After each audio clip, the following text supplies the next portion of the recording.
So we are dropping into the ultimate dungeon, the Abyss of the End, a global hit game set in a post-nuclear wasteland, where humanity's last hope are genetically engineered new humans, whose whole job is to wipe out the mutant hordes on the surface. But even high-level players are just grinding through daily monster hunts, until the game company drops a huge new event for everyone, throwing players into the uncharted and insanely dangerous Abyss dungeon, where even the top-ranked cannot survive an hour in the first zone. This rewards are massive, but just showing up is a death sentence, and one player realizes the boss they heard about is way worse. Turns out this giant monster is not the boss, just its pet, a minor detail. Then a new crew arrives, riding a freaking Cerberus of hell. Their leader, Zhang Fanggu, calls the players lunatics for being there, before immediately deciding it is time for massacre mode. This guy just blitzes through the players in a total wipeout, and he is absolutely loving this, calls it a wave of free kills. His teammates show up, annoyed he did not share the kills, while another, Laria, complains they interrupted her afternoon tea priorities people. She then declares they deserve to be beaten to death repeatedly. This last one just suggests they eat the players to recharge. His crew debates the finer points of player farming, some want to eat, others just want to play. So Zhang Fanggu just decides to wipe out every single player, starting with the top rankers. But then he has a sudden existential crisis. Wait, I am the villain here. And we flash back to a time when he was just an ordinary college student.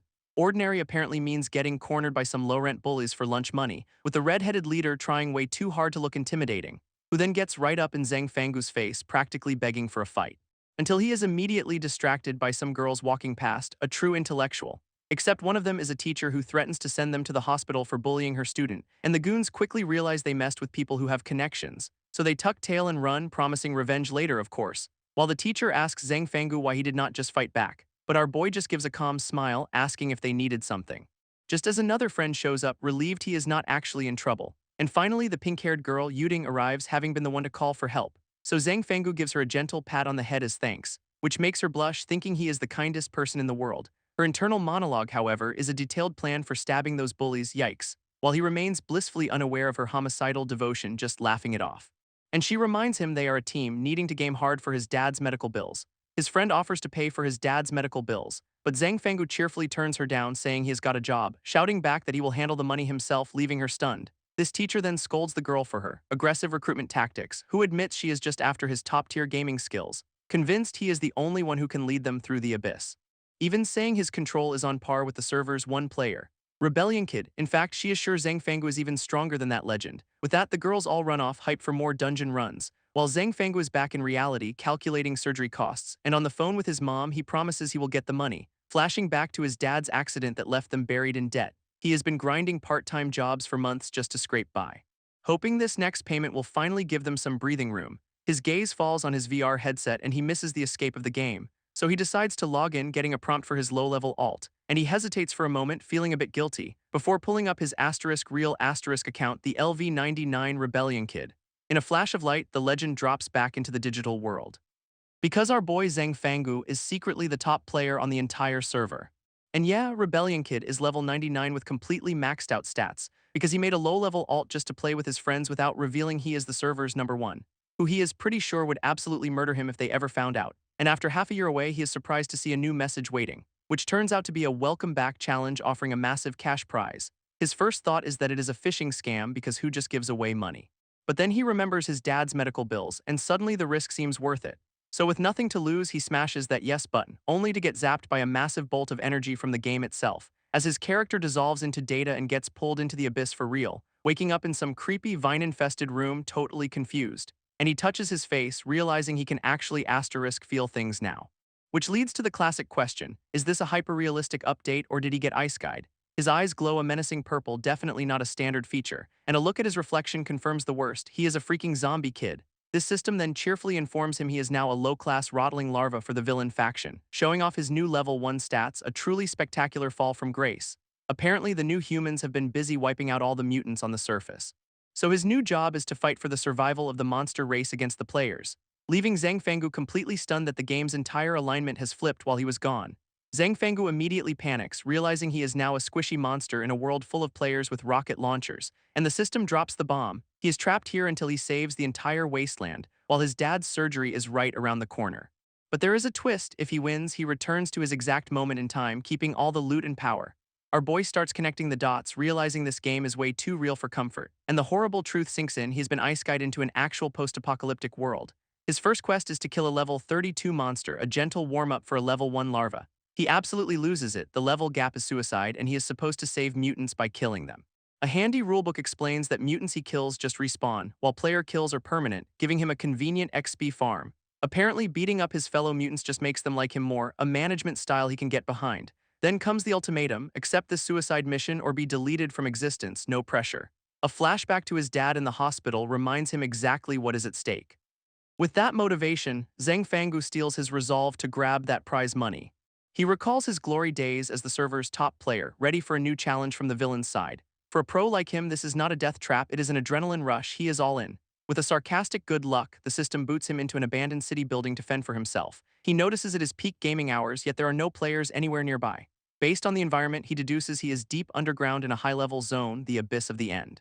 This presence of powerful reavers nearby pretty much confirms his location. We get a glimpse of the abyss, a former high-tech human shelter now overrun by monsters. After humans fled to the surface, these massive underground cities became the perfect breeding ground for the mutant faction. Zhang Fenggu quickly deduces the abyss runs on survival of the fittest, where even the entrance is crawling with high-level reavers, and other zones are basically hell mode death traps for players. Using his old game knowledge, he sees he is surrounded by elite monsters, and remembers clearing this place with max gear, a far cry from his current squishy self. This sheer terror of being a level 1 larva in a max-level zone starts to sink in, right before a giant shadow monster with glowing red eyes pops up behind him. With nowhere to run, our boy decides to switch from panic to pro-gamer mode, just as a high-heeled foot smashes down nearby, announcing a new arrival. It is a level 55 female reaver, a monster type he has never even seen before, who immediately spots another creature lurking in the ruins, and she is absolutely not happy to have company. Her target is a level 48 stalker, another new female variant. So Zhang Fenggu realizes they are fighting over territory, not just hunting for food. This reaver is not following a simple patrol AI, she is a thinking, sentient creature, who proves to be way smarter and deadlier than her in-game counterparts.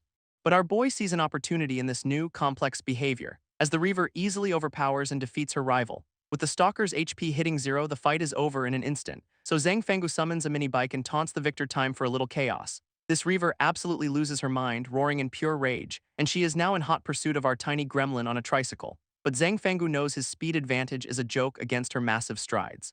So his whole plan is to make a special delivery, leading her right where he wants her. Her fancy heel hits the trigger plate perfectly, and with that he springs his little surprise, sending her plummeting straight down into a hidden pit. He explains that these safe spots are where the game devs always hide the deadliest traps, which in this case means a giant, angry nest of paralysis wasps. A quick scan confirms they are level 45 with a nasty venom shock ability. And from his perch, Zhang Fenggu smugly wishes her a fun little torture session. This reaver immediately gets swarmed, zapped by paralyzing stings, but our boy knows this trap alone will not be enough to kill her. Instead of panicking, she just starts eating the wasps, a total power move. He figures she will lose about half her health before the paralysis wears off. With her HP bar dropping and debuffs stacking, it is time for Phase 2. A quick whistle summons his secret weapon, a couple of cute puppies, except one of them immediately transforms into a giant, snarling monster Shiba. So Zhang Fenggu just hops on, grabbing the scruff of its neck, and now he is charging in on a battle corgi ready to finish the job. Zhang Fenggu unleashes a wild dog bash right on the reaver, who is now down to her last HP, completely stunned and paralyzed. Perched on his battle Shiba, he declares it is time to end this. Then leaps into the air for a dramatic finishing blow, bringing a metal pipe crashing down right on her skull. A system message confirms the target is officially eliminated, and he gives his new zombie pup Wangzai a well-deserved pat. Our boy recalls how zombies and their dogs have a natural bond in this world, thankful that this time he is actually on the good boy team. This little zombie kid and his giant monster dog are officially partners. With Zhang Fenggu admitting he never could have won with his squishy larva body alone. With the mission complete, a massive level-up screen appears, evolving him from a larva to a juvenile and granting a new shapeshift skill, which seems to give him a cool new humanish look, claws still included. But the real prize is that the reaver he just killed is now his loyal servant, leaving Zhang Fenggu completely baffled by this game's unique reward system. His focus shifts to the gold, realizing he can convert it to real cash for his dad, and the system dangles the next reward, base construction. Completing the mission unlocks a secret base, the Hope Citadel, and he is immediately teleported away with his dog to the new location. Zhang Fenggu lands with a thud, totally disoriented by the instant teleport, but then something clicks in his memory. He is staring at the legendary Hope Citadel, a place that was just game lore. A quick history lesson explains this was humanity's last bastion before it all went wrong, which eventually fell and became the monster-infested abyss he was just in. This system confirms this fixer-upper is now his personal base with upgrades pending, promising it'll become the ultimate mutant stronghold under his command. And for a little extra motivation, the final mission reward is waiting inside. But he is still suspicious of this reward until Wangzai picks up a scent. leading Zhang Fangu to a discovery that leaves him absolutely speechless. This grand prize is a girl floating unconscious in a giant test tube, and our boy just loses it, calling the system out for its totally shameless reward scheme.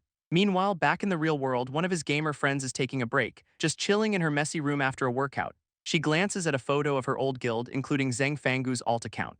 Before deciding to strap on her headset and log back into the game, her character, Little Yo-Yu, materializes in the gleaming player hub New Eden, walking through the crowded streets a world away from Zhang Fangu's wasteland. Suddenly, she stops in her tracks, standing before a quest board that is practically begging players to go hunt some monsters. Little Yo-Yu is feeling nostalgic, wishing her old friend was still around. Remembering the good old days with her guild, including Zhang Fangu's alt, and she is practically drooling over virtual food, lamenting that her personal loot grinder is gone. Right on cue, a pop-up offers her a real taste experience of in-game food, a free gameplay test that sounds way too good to be true. Back in the wasteland, Zhang Fangu reveals this is exactly how the system got him, thinking back on his old teammates, a bunch of total sweethearts. And he decides the easiest one to lure into this mess is the foodie Zai Siu. His whole plan started just 10 minutes ago, when he asked the system how to get a pilot for his new test tube girl, which explains she's just an empty shell needing a player's consciousness to run. But there is a catch: the new player is trapped until the final mission is done. Zhang Fangu absolutely loses it, not wanting to drag someone else into his personal hell.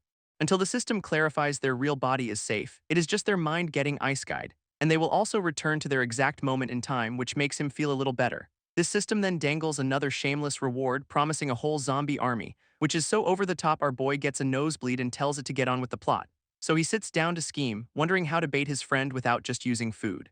And then the invite gets accepted. He is stunned that tricking a foodie was actually that easy. With that, Little Yo-Yu's consciousness begins linking to the female zombie body. Little Yo-Yu materializes in the tube, totally amazed by the realism of this new version, and Zhang Fangu greets her from a very strategic angle, welcoming her to the team. This penny drops hard when she realizes she is now a zombie child, so her immediate reaction is to scream and launch herself out of the tank, swinging a clawed hand right at the kid who tricked her. Zhang Fangu, however, just casually flips right over her attack, and after she lands, he is already behind her, completely untouched. Yo-Yu is stunned by his incredible speed, but she just winds up for another furious strike, ignoring his pleas to wait. In response, our boy activates his new shapeshifting skill, his arm twisting into a gnarly purple blade shield, and he braces for impact with a cocky grin. Her attack smashes right into his new arm shield, getting completely stonewalled, which sends her flying backward from the sheer force of the block. A system message confirms he has unlocked a will-based transformation skill, letting him make any body part a weapon. So standing over her, he smugly tells her to take a look at herself, and she turns to see the empty test tube she just escaped from. Her reflection confirms the awful truth: she is a zombie now. This shock finally sets in as she stares at her new, not-so-human body, while Zhang Fangu extends a hand, declaring this fallen city their new base and her his first recruit.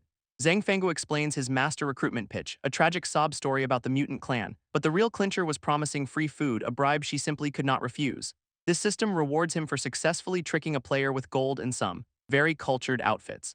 And a new quest pops up, basically demanding he get her into one of these getups. He knows this system is a total degenerate, but it swears the outfits boost combat power, so he presents the special gear as a vital tool for their glorious mutant revolution. Yo-Yu, ever the gamer, is just excited for a cool new costume and agrees instantly, and after equipping the schoolgirl uniform, she immediately feels the promised power-up.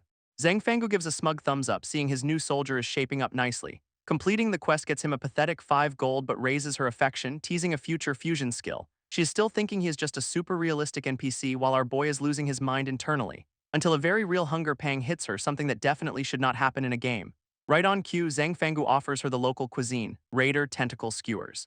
And the smell is so good she is immediately ready to dig into her first mutant clan meal. She absolutely demolishes the food with a terrifyingly long tongue. Zombie table manners need work, while our boy begs her to share, but her new food-guarding instincts are way too intense. Suddenly, she feels a strange jolt of power coursing through her body, as sharp red appendages burst right out of her back, catching her completely by surprise.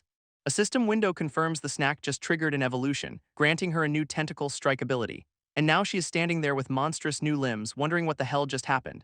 Zhang Fangu connects the dots: eating specific monsters must be how zombies get new skills, and the system confirms Yu has a special foodie build for rapid growth, making him instantly jealous. For helping her evolve, a new quest drops: conquer a zombie nest and defeat its current lord.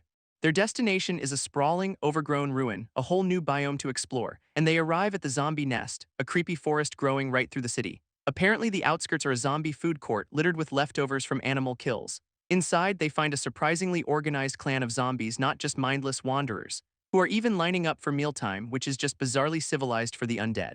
A butcher zombie with a chainsaw carves up a fresh kill while nurse zombies assist. This is a whole society. Then things get really weird. They are farming a captured human woman for nutrition. This one in charge is a former human researcher, now a zombie getting some seriously twisted revenge. As a new kid, Zhang Fanggu is shoved into line for his turn at the milk bottle. He is forced to drink the stuff, looking absolutely mortified by the whole experience. But a system pop-up reveals it boosted his intelligence, explaining this clan's smarts. Suddenly, a tall female zombie grabs him, demanding to know what he is doing here, only to tell him he is a teenager and way too old to be in the baby food line. Dodging that bullet, he spots Yohyu waiting for her proper meat ration, feeling a little relieved. Just then, a huge announcement echoes through the nest. The Lord is back. Massive gates creak open as two hulking zombies pull on giant chains. And their target, the zombie lord, makes her grand entrance on a monstrous beast. This zombie lord and her top lieutenants are a seriously intimidating crew, and the system confirms these are not game mobs, they are real one-of-a-kind beings, which Zhang Fenggu connects to the numbered tattoos, realizing this is a whole faction war, kicking off a massive lore dump about the Hope Citadel's secret genetics lab, where scientists tried to cure mutation but only made the zombies way more violent, leading to a catastrophic breakout that took the lead researcher with it. Their brilliant solution was to blame male zombie hormones and switch to torturing female subjects, showing one poor soul, A03, chained up and pumped full of God knows what. And it gets worse, they were performing live dissections on her, even stitching zombies to other creatures in twisted fusion experiments. But all this failure accidentally produced a super serum, which created humans who were immune to the virus and incredibly strong, giving birth to the elite fighting force known as the New Humans, whose first job was to hunt down all the other mutant abominations. But they totally missed that the lead researcher, now Zombie S00, also got a dose, making her the first zombie to evolve intelligence with perfect memory of every horror she endured, and all that trauma and rage triggered a monstrous transformation, letting her break free, consume the other zombies, and become the lab's new master. So the New Humans were sent in to stop her, sparking an all-out war. But even these super soldiers were no match for the original vengeful zombie lord. This zombie lord's rage-fueled transformation was just getting started, and even the New Humans could not land a single lasting hit on her, because all the other escaped experiments got a taste of that super serum too, forcing the humans to just nuke the entire city in a desperate retreat. After that, the zombie lord simply vanished into the wasteland, a total ghost. Zhang Fenggu processes this insane lore dump, realizing humanity's official history is a complete sham, and he figures out the key difference: these zombies can evolve, unlike the game's static mobs. Just then, his internal monologue gets interrupted. He has been spotted. As a winged lieutenant looms over him, calling him out for his weird, scheming smile. She gets right in his face, threatening to gouge his eyes out on suspicion of being human, but a red tentacle whips past her in a flash, and the Lieutenant S01 whirls around, completely caught off guard. It is little Yoyu swooping in to defend her NPC friend with her new limbs. But instead of a fight, S01 is actually impressed by her loyalty and new powers. This zombie lord herself appears, congratulating her lieutenant Lai Ying on a job well done, explaining their special diet is supercharging the new generation's evolution. With that, the Lord announces the next phase, a brutal survival training exercise, and Zhang Fenggu is relieved since Yoyu's bold entrance just earned them some serious respect. A creepy button-eyed zombie explains the rules, a month-long death game in the forest. Our boy stares into the woods, realizing this survival test is set to absolute hell mode. One of the lieutenants questions the Lord's training, since it has a 90% mortality rate, but the Lord immediately shuts her down, asking if she is questioning orders. She lays out the grim logic: this death game is better than being captured by the New Humans, which is a nice way of saying they will turn you into a living battery. Meanwhile, in a completely different plotline, a lightning-powered guy is raging about a captured doctor, and this ghost-eye sniper is whining that his vision skill is useless now. Elsewhere, another faction leader with a massive chainsaw sword notes the zombies are evolving way too fast, so of course the sniper guy immediately tries to pick a fight with her, but she just casually parries his attack, mocking him for being so easy to trigger. Now holding two giant chainsaws, she is more than happy to throw down for old time's sake, until their little power struggle gets cut short by a giant metal fist. A hulking dude called Iron Man breaks it up, reminding them that death in this world is permanent, and another guy in gold armor, the rebellious one, agrees with the big guy. This is apparently a whole council of players, all here with one goal in mind. And their leader, sitting on a skull throne, confirms world domination is the official agenda. Back with Zhang Fenggu, he realizes the captive woman is a player and the zombies were smart enough to blind her. But a wider shot reveals the horrifying truth: the captured player is also very, very pregnant. Our boy is having a major logic error. Pregnancy is not a game feature, and why cannot she just log out? Then the gears start turning as he realizes this captive might be incredibly useful. After the Lord leaves, the zombies are herded off to start the survival game. No more free lunch. This winged lieutenant lays down the law for their little survival training, giving a quick rundown of the month-long death game in the spooky forest, and her one final, super ominous warning is to stay away from the center. Zhang Fenggu immediately complains they got zero survival tips, just a one-way ticket to the afterlife. Suddenly, a new kid pops out, getting right in their personal space. Introducing himself as Lee Baba, a martial artist before he, died. He wants to team up, but Zhang Fenggu hits him with the "we are antisocial" defense. Because internally he is just worried about splitting Yoyu's food supply with a stranger. This kid seems to read his mind, promising he will not be a burden, then reveals he has got a petrification ability, which is a pretty solid resume builder. Our boys' gears start turning, realizing this new guy could be their tank. So he agrees, immediately appoints himself team captain, and the kid just rolls with it.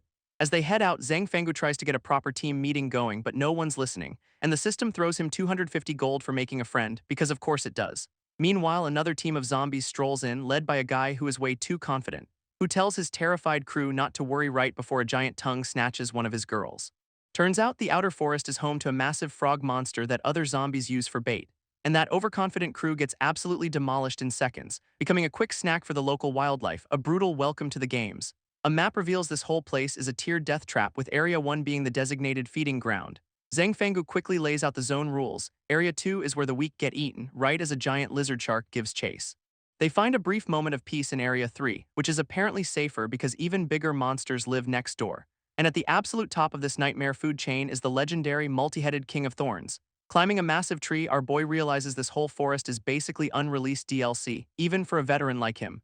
This team wisely sticks to the canopy, since the forest floor is just a river of hungry shadow creatures. After finding a safe spot, they begin their training montage with Lee Baba pulverizing a mutated rat. Yoyu gets in on the action, using her new tentacle whips to dismantle a vicious piranha monster. Not to be left out, Zhang Fenggu uses his psychic constructs to take down a mutated porcupine. This system rewards their grind with cash, some questionable gourmet meals, and a brand new spike attribute for his skills. With the warm-up over, they immediately graduate to hunting much bigger game like a hulking mutant ape. Their teamwork is surprisingly effective as they coordinate a three-pronged assault on the beast, and with a final combined push, the massive creature comes crashing down. Another loot screen pops up, granting him a gigantification skill because of course it does. They grind efficiently all day, deciding that fighting whatever comes out at night is a terrible, terrible idea. Around the campfire, the others are just blown away by Zhang Fenggu's sudden 5-star cooking abilities. Lee Baba just assumes it is stolen tech, and our boy happily lets him believe it, saves a lot of explaining. That special foodie build kicks in for Yu, whose tentacles suddenly sprout a horrifying number of new mouths. Meanwhile, Lee Baba gets his own post-meal power-up, glowing with energy as his petrification skill levels up. He tests out the upgrade by punching a crater into the ground, showing a massive jump in destructive power. Hiding out in a cave, Zhang Fenggu feels his own power growing as the newly formed team rests after a very productive first day. Zhang Fenggu chills for a second, wondering why his level and stats suddenly disappeared, and the system basically says, "Congrats, you are in the real world now, numbers are for games." Which just confirms his theory, no level caps means his potential is literally infinite. He has already been testing out his new spike attribute, feeling pretty confident, right before a giant mosquito woman tries to impale him with her own much bigger spike. While he is dodging, the system drops a brand new quest, solo a flame tiger before dawn. This thing apparently evolved a humanoid form just to lure prey, which is a terrifyingly smart upgrade. Annoyed at the timing, he decides this tiger hunt is the perfect way to test his new skills anyway. Using the terrain he memorized during the day, he zips through the deadly nighttime forest, and after some slick parkour, he finally lands near his target's territory. He finds the flame tiger's den, a massive cave glowing with heat, knowing this is gonna be loud. Out comes the beast, except it is now twice the size he remembers from the game. And our boy realizes that in a real world, the monsters get to evolve too. This tiger's speed is off the charts, forcing him onto the defensive immediately. Their first clash is a massive shockwave, proving this thing is on a whole other level. His psychic blades cannot even scratch its hide, which is a pretty major problem. So it is time to try something new, morphing his arms into massive bladed weapons. He then activates gigantification, turning his new claws into building-sized shears, giving us a classic monster movie stare-down before the final impact. Zhang Fenggu brings the colossal blades down in a devastating scissor strike right on the tiger's head. This massive scissor strike connects, engulfing the tiger's den in a huge explosion. But the beast is still standing, only slightly annoyed that its fur got singed. In fact, its wounds are already regenerating, the flesh knitting back together instantly. And now it is glowing with rage, its flame aura cranked up to 11.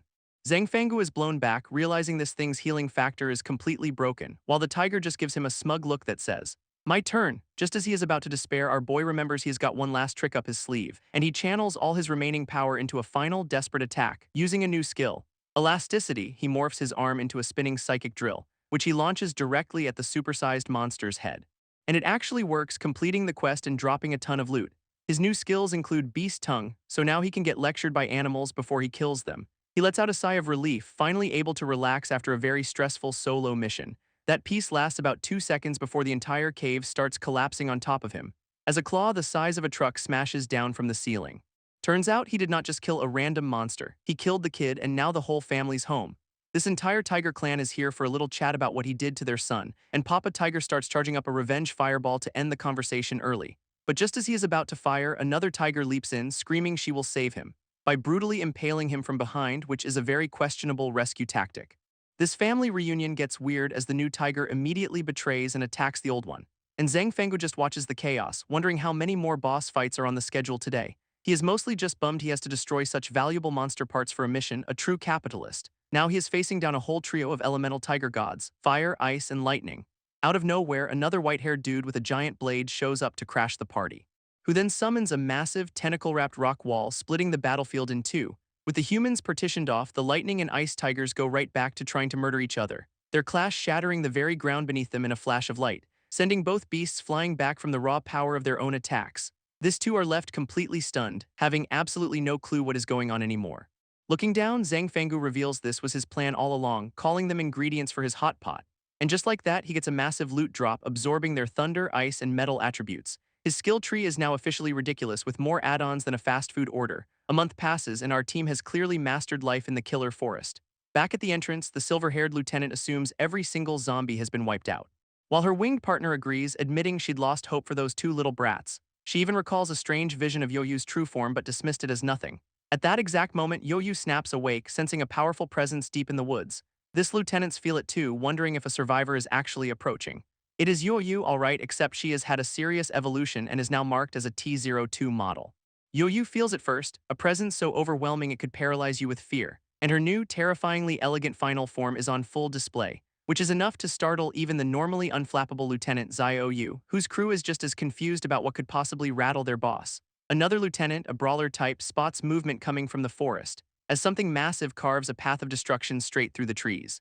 Before a spiky, draconic body erupts from the ground itself, it is the legendary King of Thorns, and it has brought the entire monster horde with it. But the lieutenants notice this is not a rampage, it is an organized procession. Zio connects the dots with a smirk. They are escorting their new king home, and riding on the back of this final boss is our team, leading a literal army of monsters, with Zhang Fenggu looking like he was born for the job, much to everyone's shock. This lieutenants cannot believe it, admitting they totally underestimated the rookies, and now Zio is officially intrigued by this promising little punk. So intrigued, in fact, she decides to fly down and test the new king herself, preparing a massive attack as she dives straight for the dragon's head. But the Thorn King charges right back, ready to defend its new master, and Li Baba leaps off to intercept, ready to show off his one-month grind.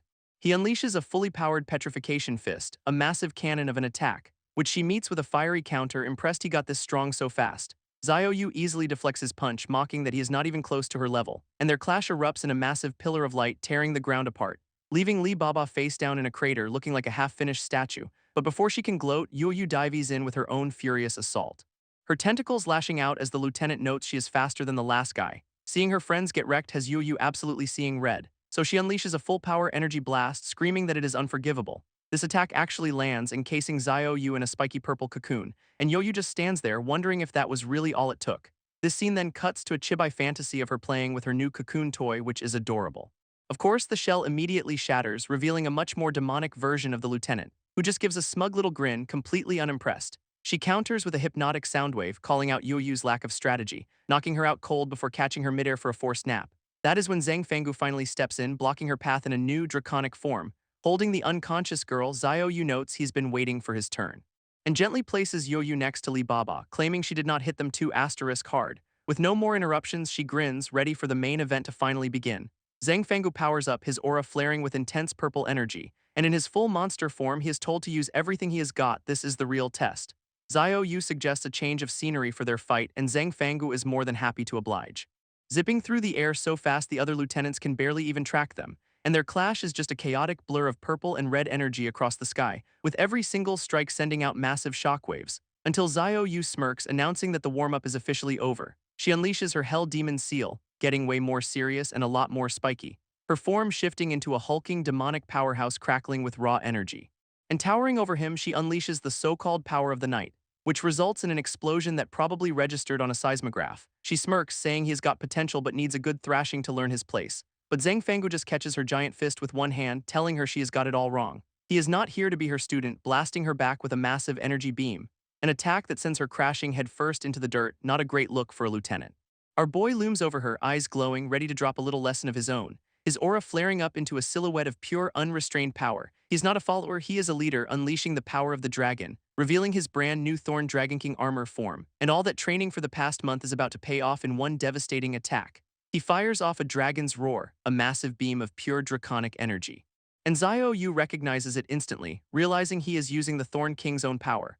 Xiao Yu is completely floored, wondering how this kid is using her own power against her. And just like that, the mighty lieutenant is on her knees, forced to admit she lost.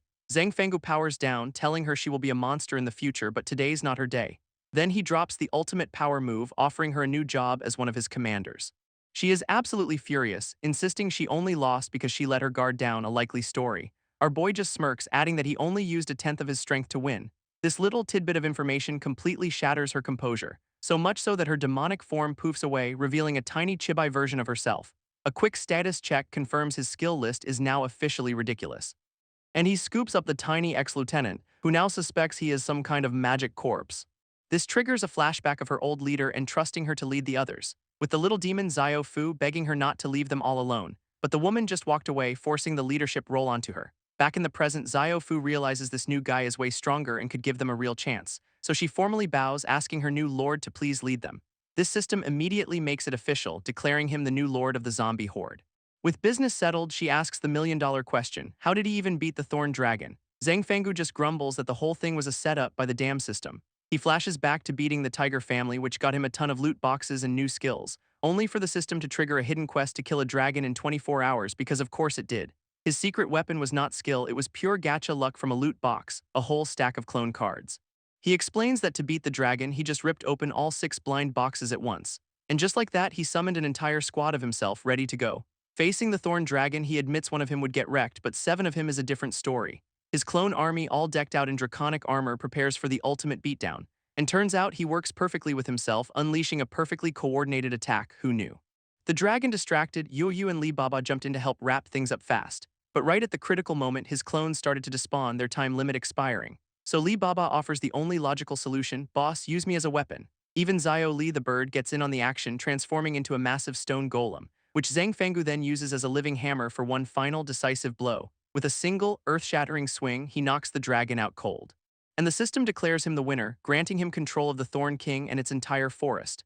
After the fight, the defeated dragon pledges its loyalty, officially joining the team. Back in the present, he just tells Xiao Yu they hit it off and became friends, a master of understatement. Meanwhile, in some industrial complex, a hulking zombie gently feeds a tiny blue bird. Their quiet moment is shattered by a squad of armed women dropping from the ceiling. And the little bird panics as the intruders blast its giant friend point-blank in the face.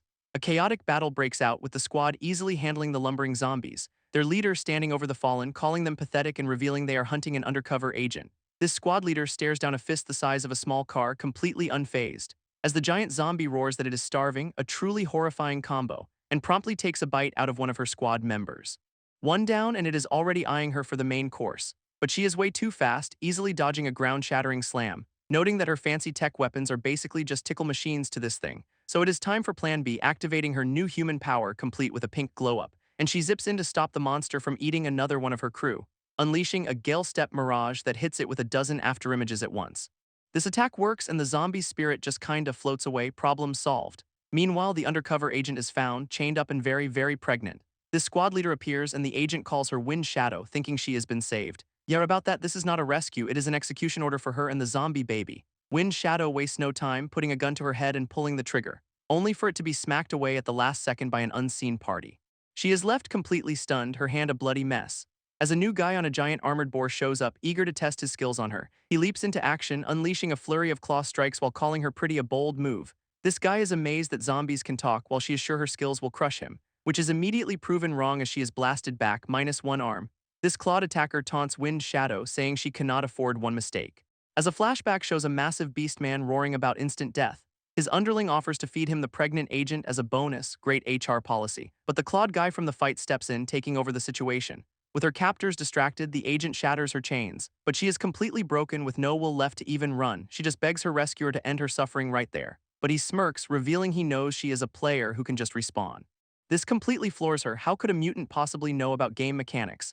He mocks her for not understanding how this game actually works now. So she spills the truth. For players, dying in this world is permanent. He wonders why he is a zombie if other players exist, then asks about the baby. It is all because of some scumbag, she says, finally breaking down. Her tragic backstory begins. She was a bioengineering PhD student who could not graduate. Back then, she was a brilliant, if frustrated, scientist in a lab coat, and to kill time, she started playing an online game called Bio Wasteland. In-game, she met a guy named Thunderfire and they became a couple, who then sent her an invite to a fully immersive version of the game, a terrible, terrible idea. This realism was so intense they became lovers in real life too, and he even got her a job with the New Human Revival Alliance developing a serum. Her research in the game was actually surpassing real-world tech, but then she discovered her boyfriend was cheating right after she got pregnant, so he did the only logical thing, lure her into a mutant death trap, and to tie up loose ends, he had his whole squad, including her, eliminated. Back in the present, she has completely given up hope, begging for death, but her rescuer offers her a much better deal, a chance for revenge, an idea that seems to completely short-circuit her brain. Meanwhile, Zhang Fanggu and his new army are surveying their new HQ in the Thorn Forest, having secured a portal back to Hope City which they need to fortify, and our boy gives a rousing speech about taking down the new humans, getting everyone hyped. He puts Xiao Yu in charge of logistics and construction, and she is all business. Elsewhere, a schoolgirl is cornered by a massive, shadowy beast, which turns out to be a giant, slobbery corgi giving her aggressive cuddles. And Zhang Fanggu strolls up to ask his good boy Wang Zai for a status report, who looks incredibly proud of a job well done. All over the city, little blue wisps of energy are floating up into the sky, revealing that Wang Zai's mission was to recruit an entire pack of zombie dogs. After a solid month of work, Zhang Fanggu is exhausted, but the system drops a new quest on him, and he is furious, complaining that he has never even heard of the places it is sending him. But the system helpfully explains a new cyborg body is ready to assist, problem solved. Zhang Fanggu checks out the new cyborg body, wondering who he can con into using it. Suddenly, he is yelling at a tiny follower for not resting like he ordered. This little chibai girl just looks up with sad eyes, saying she is hungry. Then she poofs into a full-sized zombie girl, still asking for food. Our boy is absolutely floored by this sudden glow-up. She just strikes a pose, repeating her request, priorities, you know. He is confused how this shy girl suddenly knows his identity, and she just points, trying to explain, because his name and title are literally floating over his head for her to see. This system explains that teammates can see real names, a feature he immediately hates. This means he can only invite people he absolutely trusts with his secret. He runs through his list of friends, trying to figure out who is not a spy. While he strategizes, his new companion is busy inhaling a mountain of food. Her only input on his grand plan is that she needs more meat. Realizing asking her is pointless, he turns his attention back to the high-tech cyborg. He remembers his senior sister Susu, whose family company is all about AI. She has apparently hit a major tech wall and her company's in deep trouble, so inviting her into this game could be the perfect solution for both of them. Elsewhere, Susu is lounging in a ridiculously fancy room, looking bored. Then she sits up, grabbing some high-tech gear with a determined look on her face. Susu stretches, realizing it has been way too long since she logged into her game, and her in-game avatar reminisces about running dungeons with her old friend, when a single, unread message pops up on her screen, leaving her completely shocked by what it says. It is an SOS, from Zhang Fanggu offering a secret cyborg class in a new immersive world. She recognizes his old nickname for her, realizing this has to be legit. With zero hesitation, she smashes that accept button. Her consciousness gets yanked out of her body in a stream of pure data and downloaded directly into the high-tech cyborg body he prepared. This transfer looks anything but comfortable, zapped by purple energy. But she materializes, fully assembled in her sleek new battle suit. Looking at her new hands, she cannot believe how real this game feels. And if the tech is this real, her friend must be in serious danger. She lands right in front of Zhang Fanggu, who casually welcomes her to the team. Her first reaction is pure alarm, crap, a zombie. Then she connects the dots, horrified that her friend might be the zombie. Zhang Fanggu just sweats, admitting she is not entirely wrong, which is not helping. Refusing to believe mutants are evil, she powers up her arm cannons, demanding the monster hand over her friend or face annihilation, and she immediately unleashes a massive energy blast to prove her point.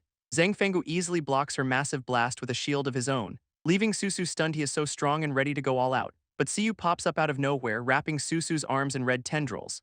This new girl completely binds her, shutting down the attack run cold, and calmly tells her to check the party info over Zhang Fanggu's head, a weird thing to say to a hostage. Sure enough, there it is, Zhang Fanggu advanced zombie, the penny drops. After a quick explanation, Susu finally accepts that her friend is in fact the undead. With that sorted, she syncs with the cyborg's memory for the mission briefing, then leads the newly formed squad to a hidden elevator in Hope City. Turns out their target is located deep underground, right beneath their feet.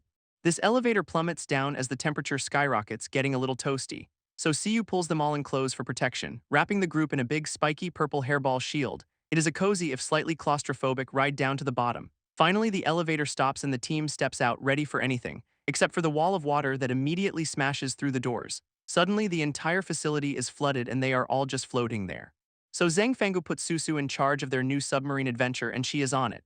Looking around, they realize they are in a sunken city, complete with merpeople, and our boy is just completely lost, his brain having officially left the building.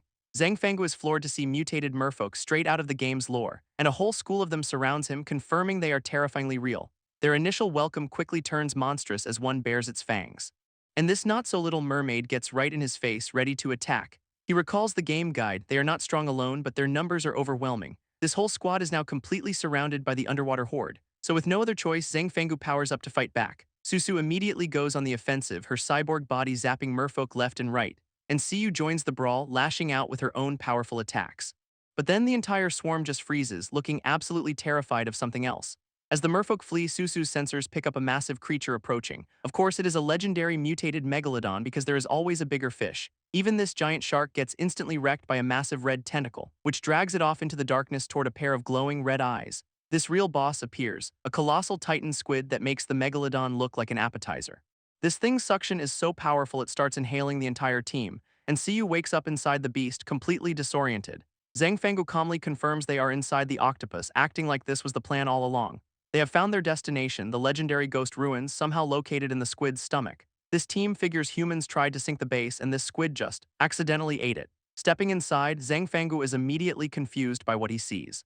Because the floor is just littered with dozens of powered-down female cyborgs, Susu explains these are the strongest models, just taking a little power nap due to energy costs. But our boy gets the creepy feeling they are being watched by the deactivated army. They face a massive, bizarre structure and Zhang Fanggu has no idea where to go next. Since Susu's old map is useless, apparently the whole base has mutated. He connects the dots, being inside a giant squid tends to change the decor. To find the energy core faster, the team decides to split up, with Susu heading off on her own path to search for the objective. Zhang Fanggu gives the classic do not die speech before heading out solo himself. He flies through the ruins, which are now crawling with shadowy tentacle monsters, and gets immediately ambushed, smashing a creature that pops out of the ground, only to realize it is a zombie, leaving him stunned at how it could have evolved. This real boss appears, a cyborg with a crystal core, and the system drops a mission complete reward. A new quest immediately follows, take down the cyborg leader. Dr. Mecca, he powers up, seeing this surprise boss fight as a perfect test for his new skills. Meanwhile, Siyu has somehow found a pool and fallen right in. Looking up from the water, she sees the darkness is filled with glowing red eyes, which belong to a massive school of mutated, piranha-like monsters. And the whole horde immediately dives, completely surrounding her in the deep. Siyu is back to full size, completely unbothered by the piranha-infested waters, and with a single slash she declares this is not a threat, it is a buffet. Back in chibai form, she is already chowing down on fish snacks to refuel. Her feast attracts a much bigger, angrier fish monster, who looks oddly terrified, but it tries to act tough anyway, roaring at the tiny girl from below. Siyu just strikes a pose, snack in hand, like she is on a photo shoot, not in a monster's stomach. This giant fish finally lunges, ready to make her its next meal, but she just gives it this chillingly confident little smile. Suddenly, the big bad monster is the one looking absolutely horrified. Meanwhile, Susu is stealthily navigating the sunken ruins on her own, and her internal scanner confirms she is closing in on the main control room. Her next step lands right on a very obvious glowing red trap tile, which of course activates a massive laser grid blocking the hallway. Susu just stares down the security system, looking more bored than threatened. Her brilliant solution is to just disassemble her entire body on the spot, letting all her cyborg parts float right through the gaps in the laser net. Then she just snaps back together on the other side like it is a party trick. For a second, she geeks out, realizing this tech could save her family's company. Shaking it off, she gets back to the mission and accesses the final door, revealing the main lab packed with dozens of dormant cyborgs in stasis pods. With a snap of her fingers, Susu decides it is time to wake up the troops, and she gives the command to activate the entire cyborg army. Steam immediately floods the lab as every single stasis pod hisses open, and a very large, very angry-looking hand smashes its way out of one. Instead of a welcome party, she gets a giant bot in slaughter mode, which is just perfect. Dodging a massive punch, she is understandably confused why her own allies are attacking her. This big guy just keeps repeating his one command, eliminate the intruders. Susu realizes its programming is bugged, like a broken record stuck on murder. She meets its punch head-on, sparking a massive power clash between them. And the bot's huge blast forces her to throw up a quick energy shield. Time to get serious, her own arm cannon powers up for a counterattack. Her systems are already overclocked to 200%, ready for a real fight. Of course, her opponent goes right into annihilation mode, because why not? Susu activates her combat AI scene to predict his every move. Using the eye's data, she easily dodges and aims to disarm the big lug first. She wraps him up tight with some energy cables, completely immobilizing him for a moment.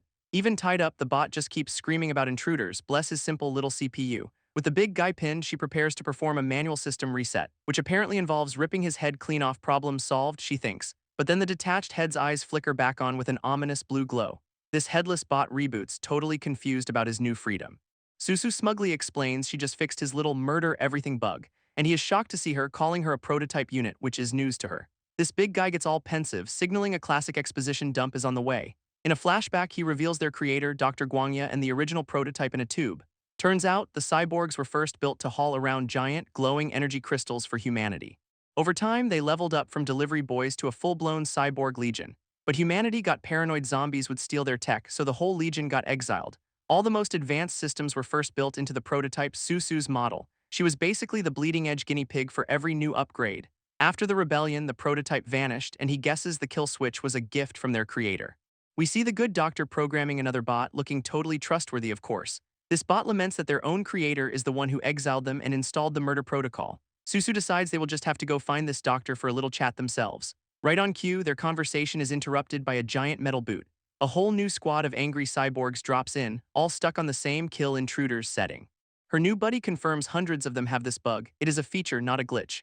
One of the new arrivals immediately powers up a fist, ready to throw down. A powerful female cyborg grabs one of her own, still chanting the intruder mantra, and just casually crushes its head as Susu realizes the entire Titan army is waking up hostile. This giant new cyborg leader announces she came here just for the prototype. Susu is completely floored to learn she has her own personal 9-cyborg death squad, because the doctor apparently installed a special protocol so only she could wake them.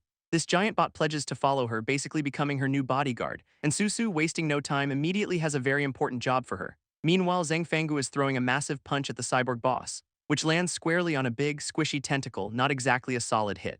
Our boy is genuinely confused by the texture, wondering why it is so squishy. Turns out Dr. Mecca is part octopus and he just nullified the attack completely. Zhang Fanggu's main concern, though, is the disgusting slime now all over his hand. Over with Siyu, she has somehow tamed that giant fish and is riding it like a jet ski. But she is also completely bored, just yawning mid-ride. Deciding this is lame, she figures it is time to regroup with the others. So she just leaps into a massive pipe, diving straight toward a nest of tentacles below. She lands in what looks like a nest, realizing that last fish might have just been an appetizer. Right on cue, a massive shadow looms over her from above, and a huge torrent of water crashes down, completely engulfing her. Of course, it is the real mutated Piranha King, and it is about 100 times bigger. Back with our boy, he is powering up his next attack with crackling purple lightning. But the cyborg boss is just soaking it up, saying it feels weirdly good. Zhang Fanggu is stunned, this guy can just absorb electricity, and Dr. Mecca explains his electric eel genes turn lightning into a free power-up. So our boy switches to plan B, a massive fire punch to roast him alive. This fiery explosion completely engulfs the cyborg boss, who just grins and soaks it up because of course he does. Zhang Fanggu is understandably losing his mind over this development. This boss smugly reveals he has also got Pompeii worm genes, making him fireproof. Now he is the one asking questions, curious how a zombie got so smart and strong. He even offers to let Zhang Fanggu walk away, a truly generous offer from a tentacle monster. But the kid's not leaving without that energy core mission's a mission. Dr. Mecca just laughs, saying there is no way he is handing it over. Fine then, time to test out that shiny new skill from the system. He unleashes a flurry of internal force punches, hitting him from all sides. And the hits land, though our boy seems a little confused by the result, because the boss is suddenly screaming as the delayed damage kicks in. His octopus cells are completely useless, leaving him baffled by the pain. Zhang Fanggu explains his new skill bypasses all that squishy defense. Dr. Mecca cannot believe this little zombie has so many tricks up his sleeve. Seeing his chance, Zhang Fanggu summons a giant energy hammer for the finisher. But a golden chain suddenly shoots out, stopping his attack cold. This hammer is stopped cold by a glowing gold chain, and a new purple-haired cyborg holds the other end, telling someone to stand down. Dr. Mecca is floored, recognizing her as a first-generation model. She immediately demands to know what the hell happened after he was exiled. And so begins the tragic backstory, starting with an uprising in Hope City. In the past, Dr. Guangya was told his cyborgs were being exiled, basically trashed. This choice was simple: exile his creations or let his daughter remain a zombie forever. He reluctantly agrees, looking like he is about to pop a blood vessel. To save his army and his daughter, he personally led the exile plan, which apparently involved dismantling the first-gen cyborgs first. Their new home was the bottom of the ocean, complete with a giant octopus welcome party. They woke up inside the beast's stomach, which is just a fantastic start. Luckily, the octopus had also eaten an entire town, giving them a place to live. So he just became one with the octopus, as one does. Putting his entire army on ice, he then locked the whole place down. Back in the present, he is just a sad tentacle dad who misses his daughter. He is also deeply suspicious about why our boy and this old-school cyborg showed up together. Zhang Fanggu immediately tries to leverage this, asking if he wants to see his daughter. This doctor admits he is too fused with the octopus to even leave anymore. But the new cyborg girl steps up, thinking she might have a solution. Her plan is simple, just rip his core system out of the octopus body, and with a quick system reboot, Dr. Mecca is back in a new brain helmet looking shocked.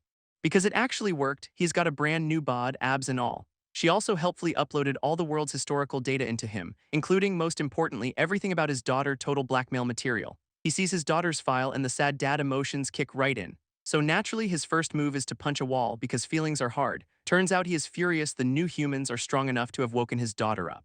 And he puts two and two together, realizing our boy wants the core to activate the army. Dr. Mecca agrees to hand it over, but of course there is a catch, which apparently involves getting way too close for comfort with Zhang Fangu. This whole thing devolves into a weird chibai moment with the doctor shushing him like a total creep. Outside, the abandoned underwater city waits, still wrapped in tentacles, as the now sentient octopus monster roars, free from its cyborg passenger.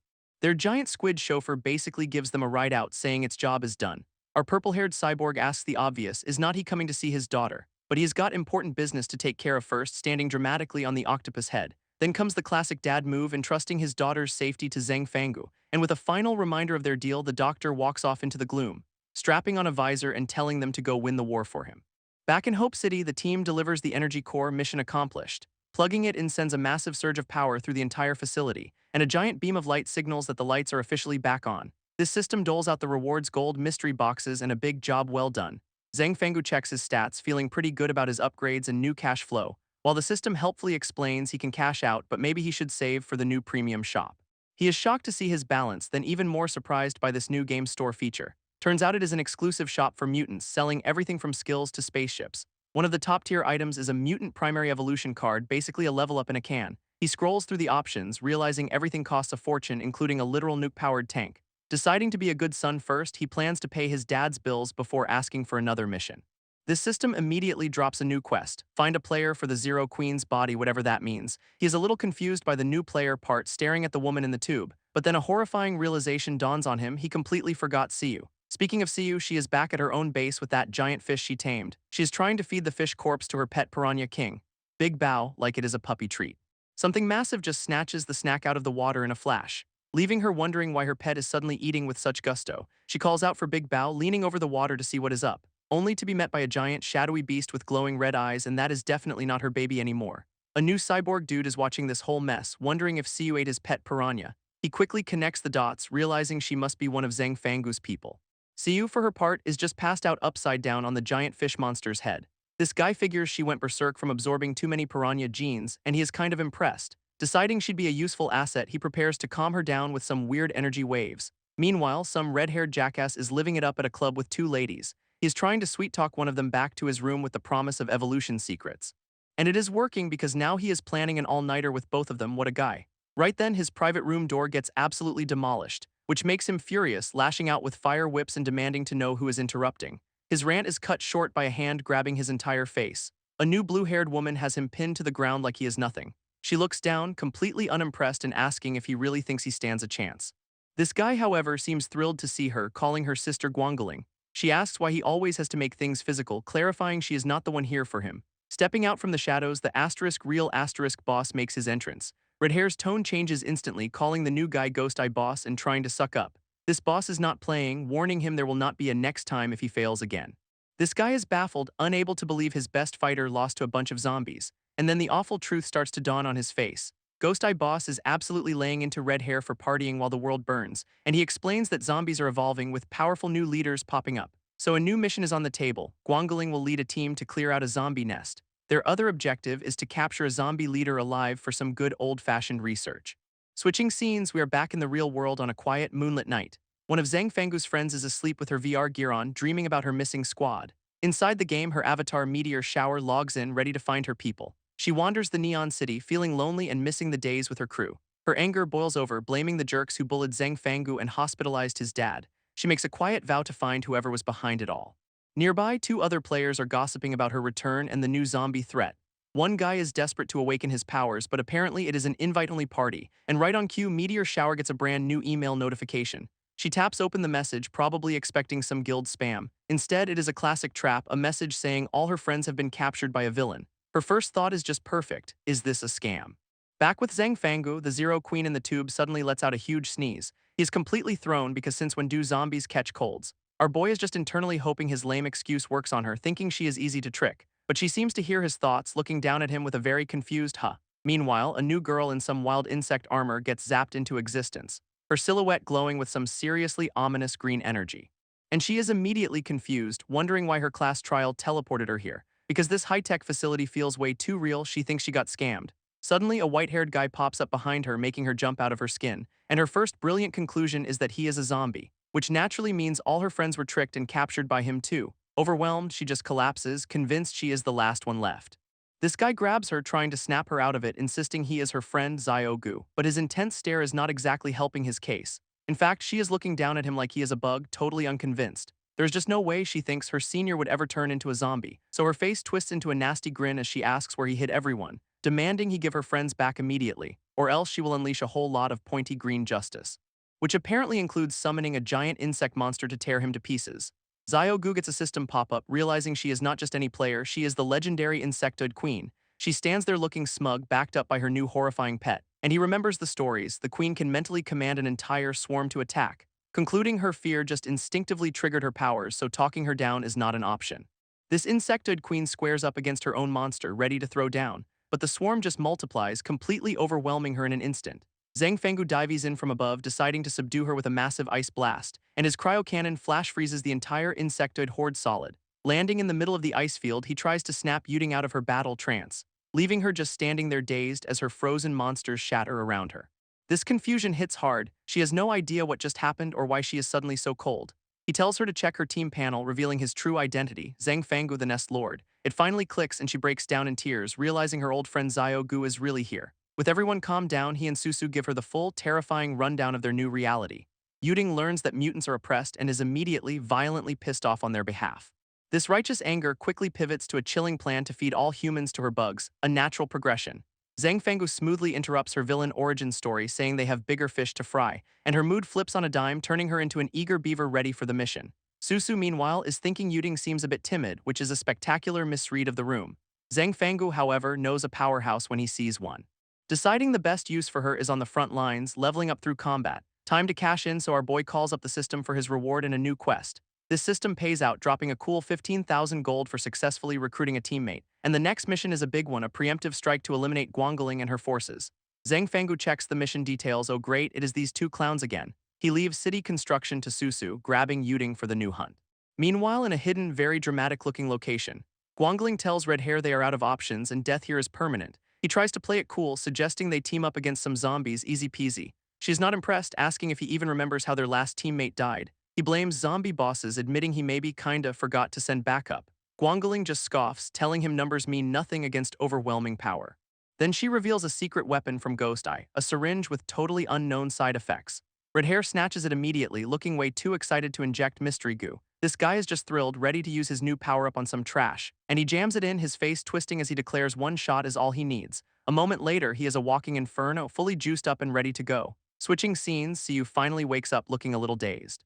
She finds herself sitting in a strange high-tech room, completely lost.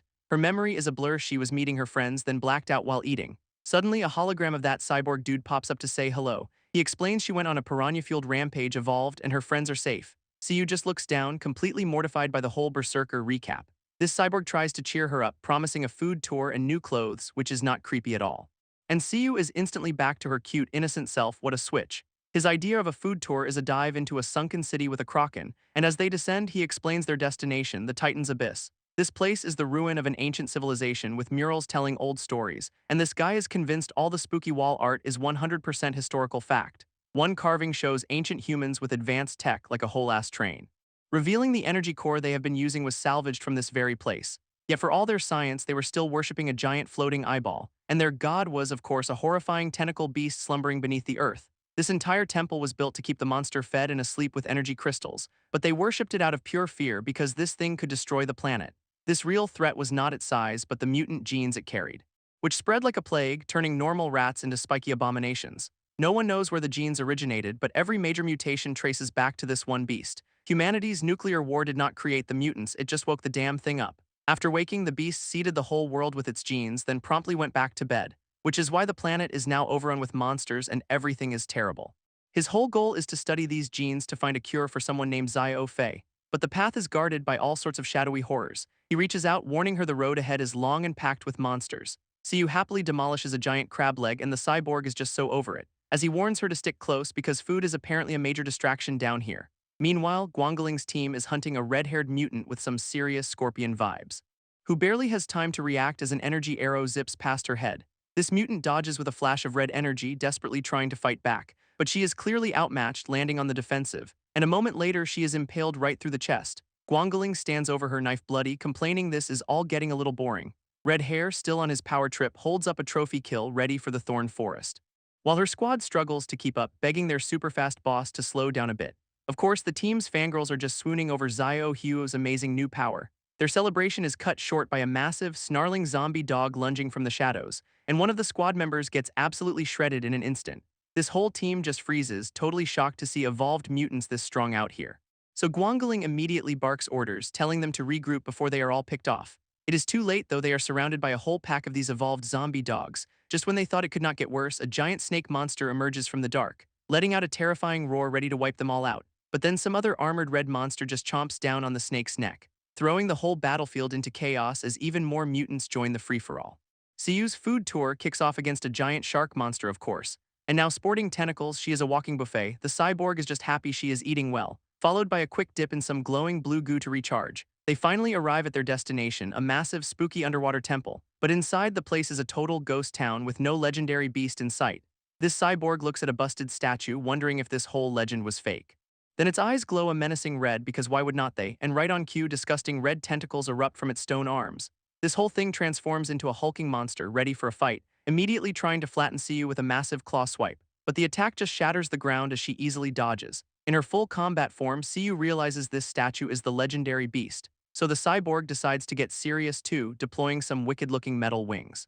He unleashes a massive energy blast, punching a hole straight through the monster's chest. Yet the beast just looks down at its new hole like it is a minor inconvenience. Instead of dying, its body dissolves into a pile of smaller squirming blobs, which then reform into two identical monsters. Great, now there is a pair. Our cyborg is completely floored, realizing this thing can multiply, frantically telling Siyu to play defense before they are facing an entire army.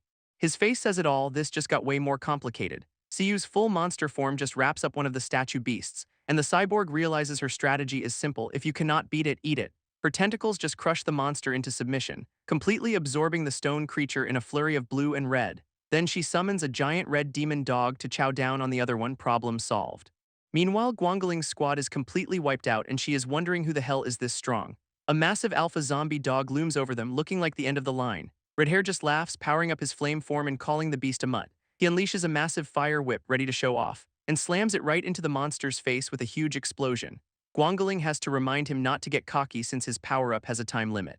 Suddenly, a mysterious blue energy blast interrupts their victory lap, forcing them both to dodge as it zips between them. A new challenger steps out of the shadows, announcing their arrival. It is Yuding, looking way more confident with a tiny gremlin version of herself on her shoulder. Redhair is stunned, recognizing her as someone he knew named Tai. She coldly informs him the person he abandoned is long dead, and the one standing here now is back for some serious payback. He just scoffs, completely unimpressed by her threat. Powering up again, he declares she's only here to die. Big mistake, buddy. Yuding reveals her secret weapon is her creepy little demon child sidekick, and Redhair is completely stunned as Guangling just ditches him on a rooftop. She takes a flying leap across the city, clearly on her own mission now, wondering how the hell all the zombies in this area got so ridiculously strong. Her question is answered when a giant boot slams down right in her path, and a massive stitched-up zombie lady promises this is the end of the line for her. Guangling immediately tries to kick her way out of the conversation, but the zombie just casually catches her foot, looking bored. That grip is absolutely bone-crushing, a clear sign she is outmatched, and then she is hoisted upside down like a ragdoll, before getting slammed headfirst into the concrete. She staggers back up, bruised but not broken, deciding it is time to use her last resort, a glowing device on her neck. Her face contorts in agony as the power surges through her veins, and she lets out a scream, erupting in a massive red aura. Now in her evolved form, she is confident she can take down this former test subject, charging forward with a glowing fist to return the favor. She lands a brutal punch right across the zombie's face, following it up with a powerful kick for good measure. This zombie goes flying and Guangling admits she is durable, but this fight is over. This zombie lady just shakes off the punch, calling it a mere warm-up, and with a crack of her neck, she announces the real fight is just beginning. Guangling dives in for another strike, completely unaware of the power-up coming her way, because the zombie suddenly sprouts a dozen arms and Guangling's face is priceless. She is immediately on the back foot, desperately trying to block a flurry of fists, but gets absolutely pummeled by the sheer volume of attacks. Her opponent Dolly easily catches her by the leg and asks her lord what to do next. From a rooftop above, a new white-haired boss tells her to bring Guangling back for interrogation. He is annoyed this little practice session got exposed, knowing stronger foes will show up now, and decides he needs to get a better handle on the new human's situation. Meanwhile, Siyu and the cyborg have reached the center of the temple, a giant empty throne room. While the cyborg puzzles over a hidden mechanism, Siyu is suffering from a major food coma. Her eyes go wide as she realizes her all-you-can-eat monster buffet is about to come back up. She starts convulsing in midair, the cyborg realizing she is having a backlash from overeating. Then she just vomits a torrent of red energy right onto the temple floor. Lovely. This energy spreads out, forming a massive, glowing sigil across the room, illuminating the entire chamber in an ominous red light. This whole place starts to shake and fall apart as the sigil activates, and the cyborg has a sudden epiphany. This temple is actually a hidden passageway. To open it, you need the legendary beast's genes, and Siyu just conveniently provided the key. With the temple now a gateway, the cyborg wonders where on earth this passage leads. And this new world immediately greets them with visions of a brutal monster war, where a two-headed T-Rex stands victorious, establishing the food chain real quick. But there is always a bigger fish, or in this case, a giant ape ready to pounce. These visions keep coming, revealing a winged demon as the apparent apex predator here, because even that massive ape gets taken down by some unseen force from above. It seems to be staring up at a massive, floating world tree under a blood-red sky. A huge energy beam then obliterates a city below, which the cyborg calls the law of this place. They finally land, and Siyu immediately asks if they have stumbled into Hollow Earth. Before they can get their bearings, a massive shadow falls over them both. It is a giant ape monster with crab armor, identified as an ancient mutant creature. Our cyborg is sweating, realizing they have just walked into some kind of god's lair. Siyu, however, is absolutely thrilled. Time for another all-you-can-eat buffet. She squares up to the beast, completely unfazed by the colossal size difference. And then its chest opens into a horrifying, flower-like mouth full of teeth that is new. Her response is to just casually place a hand on it like she is petting a weird dog. This monster is visibly confused by this absolute lack of survival instinct, letting out a roar, probably trying to figure out what to even do with her. Its attention then shifts to the cyborg, who has just been standing there watching the show, and he just smirks, telling the beast it will not even get the chance to fight him. This giant ape is absolutely furious, because Siyu is literally tearing it apart from the inside, her tentacles just shredding through its chest cavity. A massive chunk of monster meat goes flying, and our girl celebrates her victory with a little taste test, of course. Suddenly, the massive world tree starts to shake violently, and the cyborg looks up, wondering what fresh hell this is, realizing with dawning horror that a god is about to wake up. Meanwhile, the white-haired boss and his sidekick survey their territory, getting a system alert that his team just beat Guangling and killed the ape. This guy's just happy he can finally pay off his dad's medical bills, a villain with a mortgage.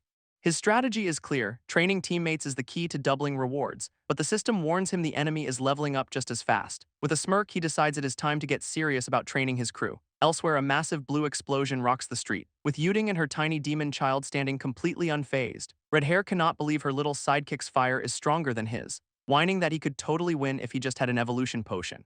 Yuding just appears in his face, asking him what exactly he thinks he could do. And now he is on the ground, begging her to stay away. How the mighty have fallen. Yuding dangles the evolution potion he was just whining about, pure psychological warfare. Then she just tosses it on the ground, flexing that she has plenty more. He immediately jams it into his neck, convinced this is his big comeback moment. A sudden look of horror crosses his face. That was not a power-up. His body starts swelling uncontrollably, which is usually a bad sign. And Yuding smugly explains that a weak body cannot handle a concentrated evolution potion. Whoops. This energy overload starts to literally tear him apart from the inside out, and just like that, he explodes into a shower of meaty confetti. All that remains are his legs and a smoking spine with a shiny red crystal. She reaches for the spoils of war, correctly guessing it is his energy crystal. Meanwhile, in a dungeon, the white-haired boss is about to interrogate a chained-up Guangling. A system alert confirms Red Hair's defeat, rewarding his team with a fire crystal. While Guangling figures this is the end, which is still better than becoming a zombie, her captor steps closer, casually asking if she wants to be tortured. Blindfolded, she flinches and demands to know who is there. So he offers her a simple deal: answer his questions and live. Weighing her options, she asks what information he is after. He pulls out a white rose, dramatically demanding she tell him everything she knows. That little bit of theater works perfectly. She breaks and agrees to talk. 20 minutes later, she insists she has told him everything she knows. This white-haired boss connects the dots from her intel. Players are using evolution potions, realizing his opponents are actual people, which means he has to go all out. And gets back to business, demanding to know who is behind the max-level account. But Guangling plays dumb, claiming the account's owner is a total ghost, insisting she has spilled everything and begging him to keep his promise to let her live. So he agrees not to kill her, which is never a good sign, because he has a task for her, revealing a creepy bug-like device. And then he just shoves a mutant goo worm right down her throat. This parasite burrows into her stomach, becoming a permanent and disgusting new feature. And she screams in agony as her body feels like it is burning from the inside out. His sidekick cheerfully explains this little worm also enhances her abilities, but the catch is they can make it rupture her organs if she disobeys, great management style. Her first mission is simple, stay by his side and wait for orders via worm mail. Elsewhere in some fancy lounge, a new group is kicking back. A guy called Ghost Eye gets cozy with the now-controlled Guangling planning his next move, but his grandstanding is cut short by an armored fist smashing the table. A new crew, Iron Science, tells him to step aside and let them take over. Ghost Eye is livid, calling them scrap metal against the evolved zombies, but their leader just scoffs, confident his firepower can crush any hero. And the scene then cuts to a quiet balcony in the real world at night. A new white-haired woman is unwinding from a hard day's work in a bubble bath, and decides to blow off some steam by hopping into the game for a bit of fun. In-game, a player named Ginger lands on a rooftop, noting the distinct lack of action, until her peace and quiet gets shattered by an unexpected arrival, because a whole squad from Iron Science is dropping in hot from above, and she is absolutely thrilled that something interesting is finally happening. So she immediately dives off the building to get a front row seat, determined to see exactly what kind of trouble they are stirring up. One of the armored goons is just itching for some practice on the locals, and Ginger comes flying in for a direct confrontation, slamming into him with a powerful kick that he easily blocks, which kicks off a lightning-fast exchange of blows between the two. But he is clearly on another level, knocking her back with his raw power. And she instantly recognizes the power gap is too big to handle alone, which means it is time for Plan B, pulling out a gun, firing a signal flare straight into the sky to call for backup, which forms 3 glowing cubes that look a lot like mahjong tiles, and her opponent just mocks the signal, pointing out it is not even a valid hand, what a nerd, while she just hopes her team actually sees the signal she sent. And they do. The Bath Lady and her crew spot the tiles, identifying them as Morse code. Ginger knows her team is a no-show, but she is drawing her sword anyway, deciding she is just going to enjoy this one-on-one fight for now. But her opponent from Iron Science easily parries her attack and immediately gets her in a chokehold with a blade to her neck. He smugly declares this is the end for her, which she is not thrilled about, then mocks her for being way too inexperienced to be a real threat. A brutal punch sends her reeling back, completely outmatched. And he pins her against her own shield, telling her to just die already. Defeated, she can only complain about her teammates being offline while she waits to respawn, when suddenly backup drops from the sky, kicking a zombie right in the face. It is the Bath Lady's crew, and the white-haired guy tells his teammate to hold back, which just makes Ginger angrier. The enemy got backup, but she could not. This new guy tries to explain the situation, offering a hand up. But she just grabs him, accusing them of ganging up on her too. And then she just logs off, leaving him baffled that she rage quit right before he could explain the signal flare was their secret code. Elsewhere, a new blue-haired woman in a flight suit rains down explosions on a forest, issuing a cold command: capture the leaders, eliminate everyone else. Her squad immediately gets to work, lighting up the zombies below, while their commander watches with a steely, determined gaze. Then launches into a graceful, acrobatic attack of her own. This blue-haired commander's target is a blindfolded zombie with some serious claws, who moves so fast she can parry a point-blank energy blast. Then she leaps into the air, using her bandages like whips. So the commander just decides to skip the foreplay and pulls out the big gun, unleashing a massive explosion of blue energy. But the zombie lady is just too nimble, dodging the aerial assault, getting pinned down by the whole squad's coordinated fire. And the commander realizes this one is too tough, calling for backup, only for the zombie to look up as reinforcements swarm the sky, who immediately rain down a storm of lightning she cannot escape. But a subordinate reports a problem: the main zombie horde just ran off, meaning this whole fight was just a distraction to cover their escape. So the commander orders a full pursuit, leaving no one behind. And the forest goes quiet for a moment, until she stops dead in her tracks, sensing something is wrong, because her entire squad just got surrounded by a completely different team. She looks up, wondering who the hell these new players are, and it is the Bath Lady's crew here to clean up her mess. Talk about bad timing. Her entire squad is instantly taken out, falling from the sky like flies, leaving the new arrivals to take over the battlefield, ready for a fight.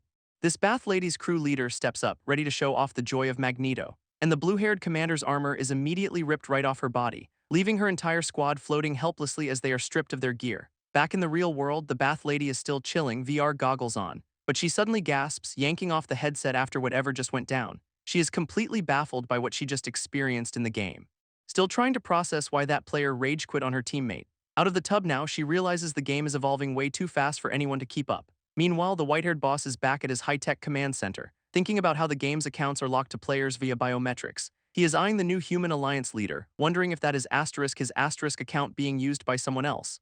This means he will have to send his new pet, Guangling, to investigate.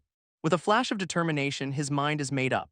And just then, a system alert gives him early access to a new zone, the Dark Ice Field. He is annoyed about the new content, but the system basically tells him to shut up and do his job. It explains that many new players are transmigrators who have awakened special powers, so the game is expanding to accommodate these new humans.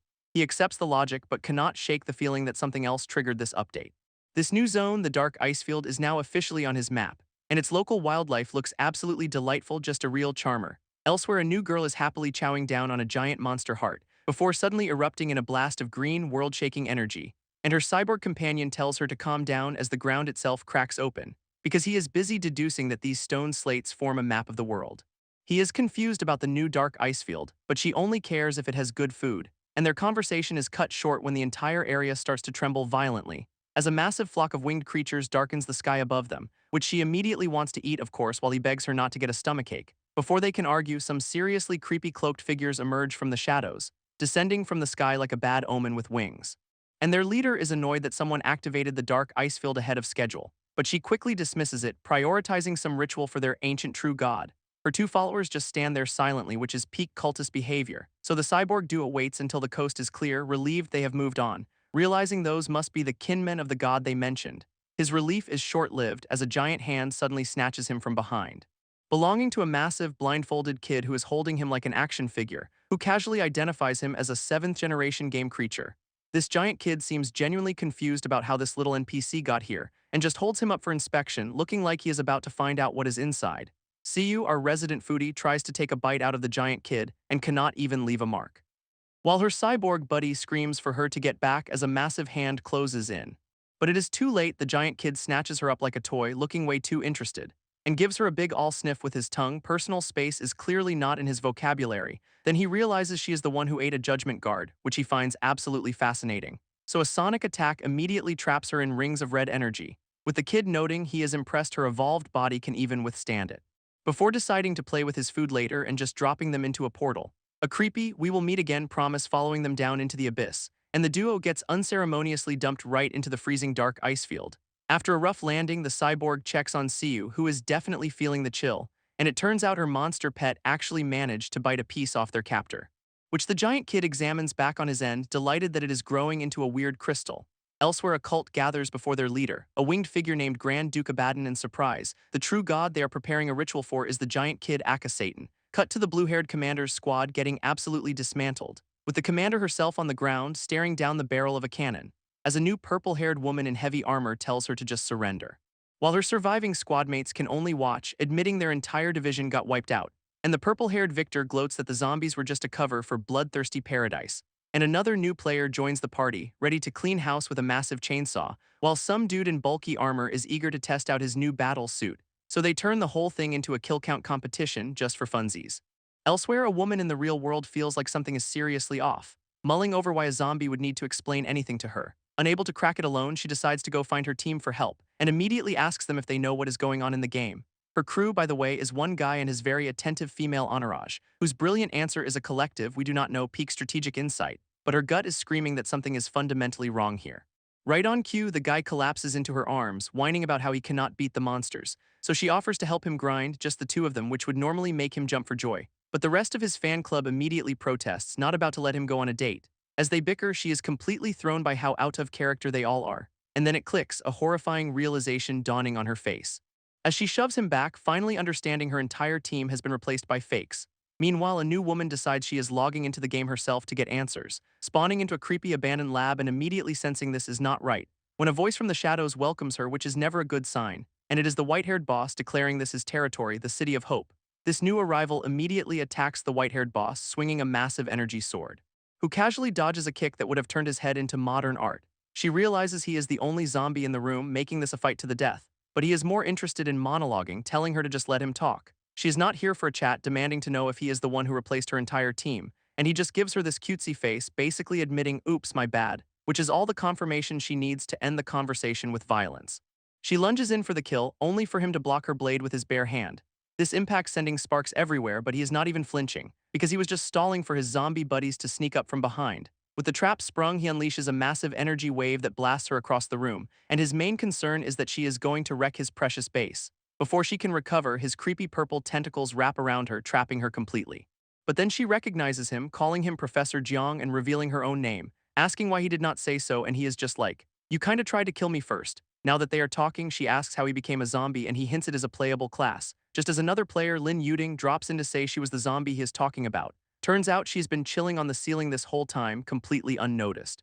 She gets all buddy-buddy with the professor, insisting they are all friends here, no need to fight. And after a long, probably very confusing explanation, the whole thing is somehow resolved. So Lin Yuting offers the professor a new life form shell to invite his friends over, and he is a bit taken aback by how fast she is moving on this whole plan.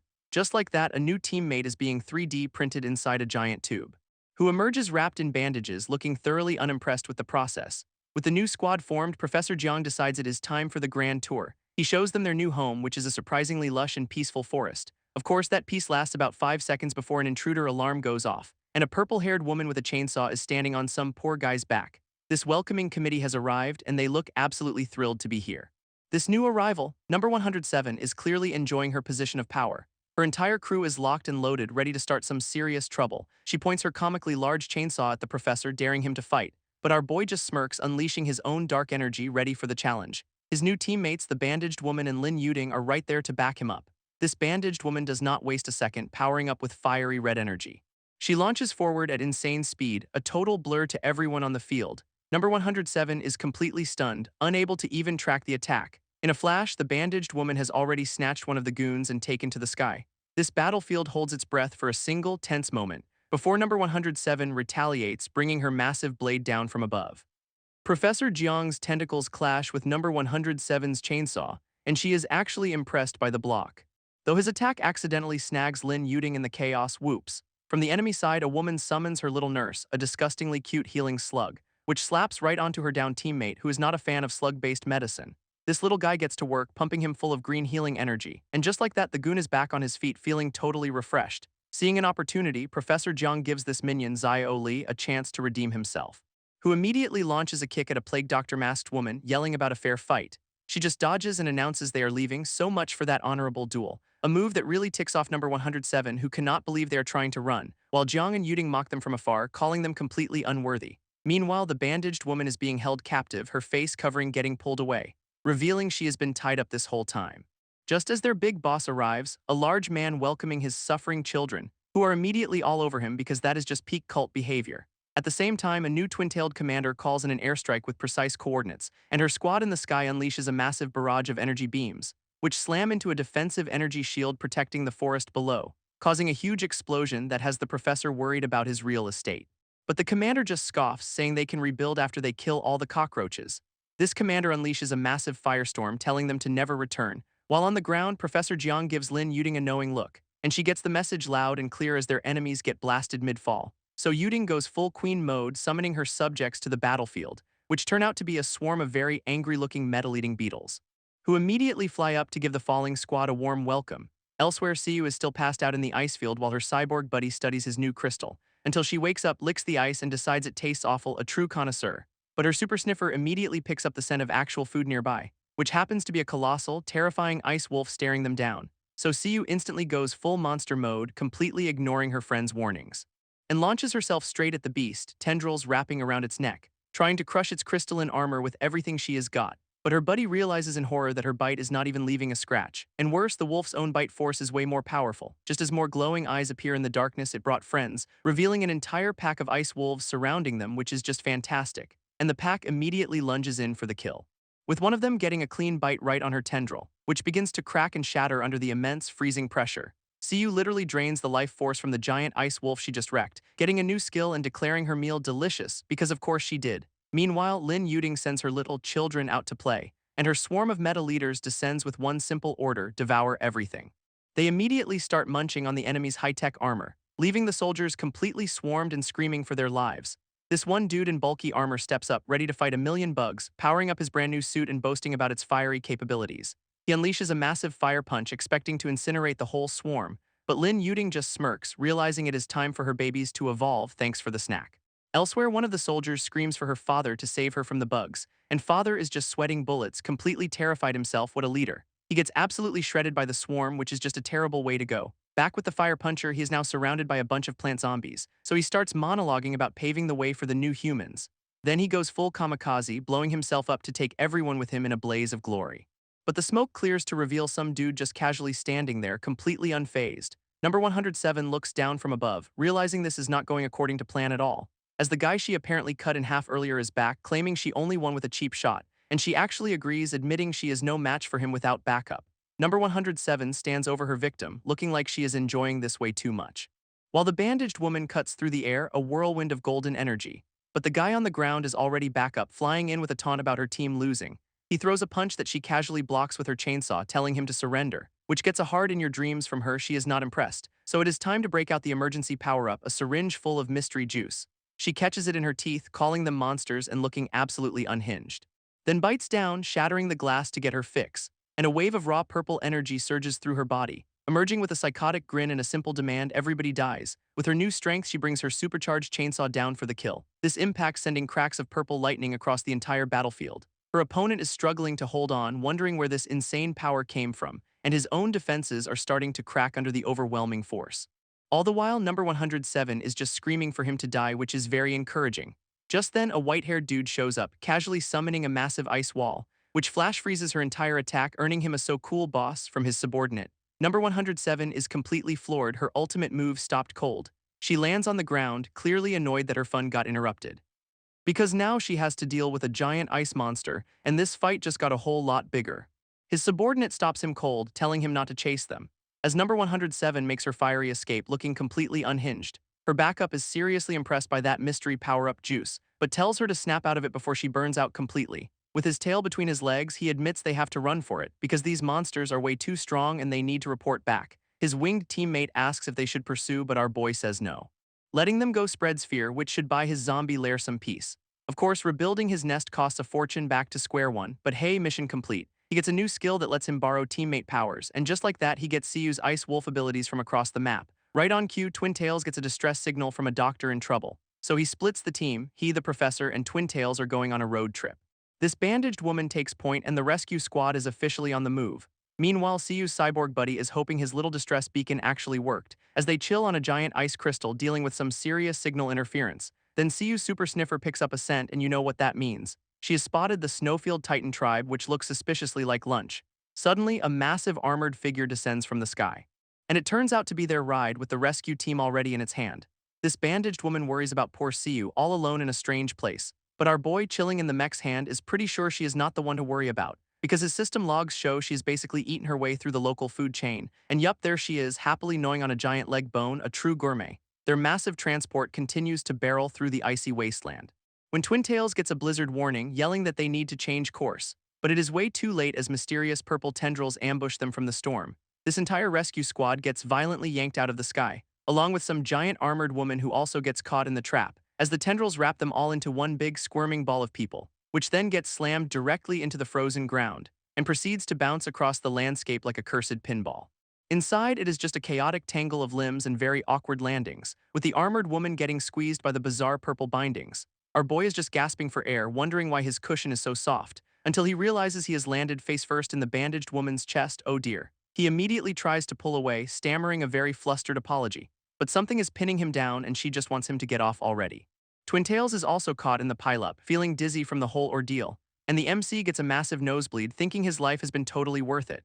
This winged teammate reports no signal as they officially enter the dark ice-filled dungeon, and of course the system immediately opens the dungeon to everyone, ruining his private exp farm.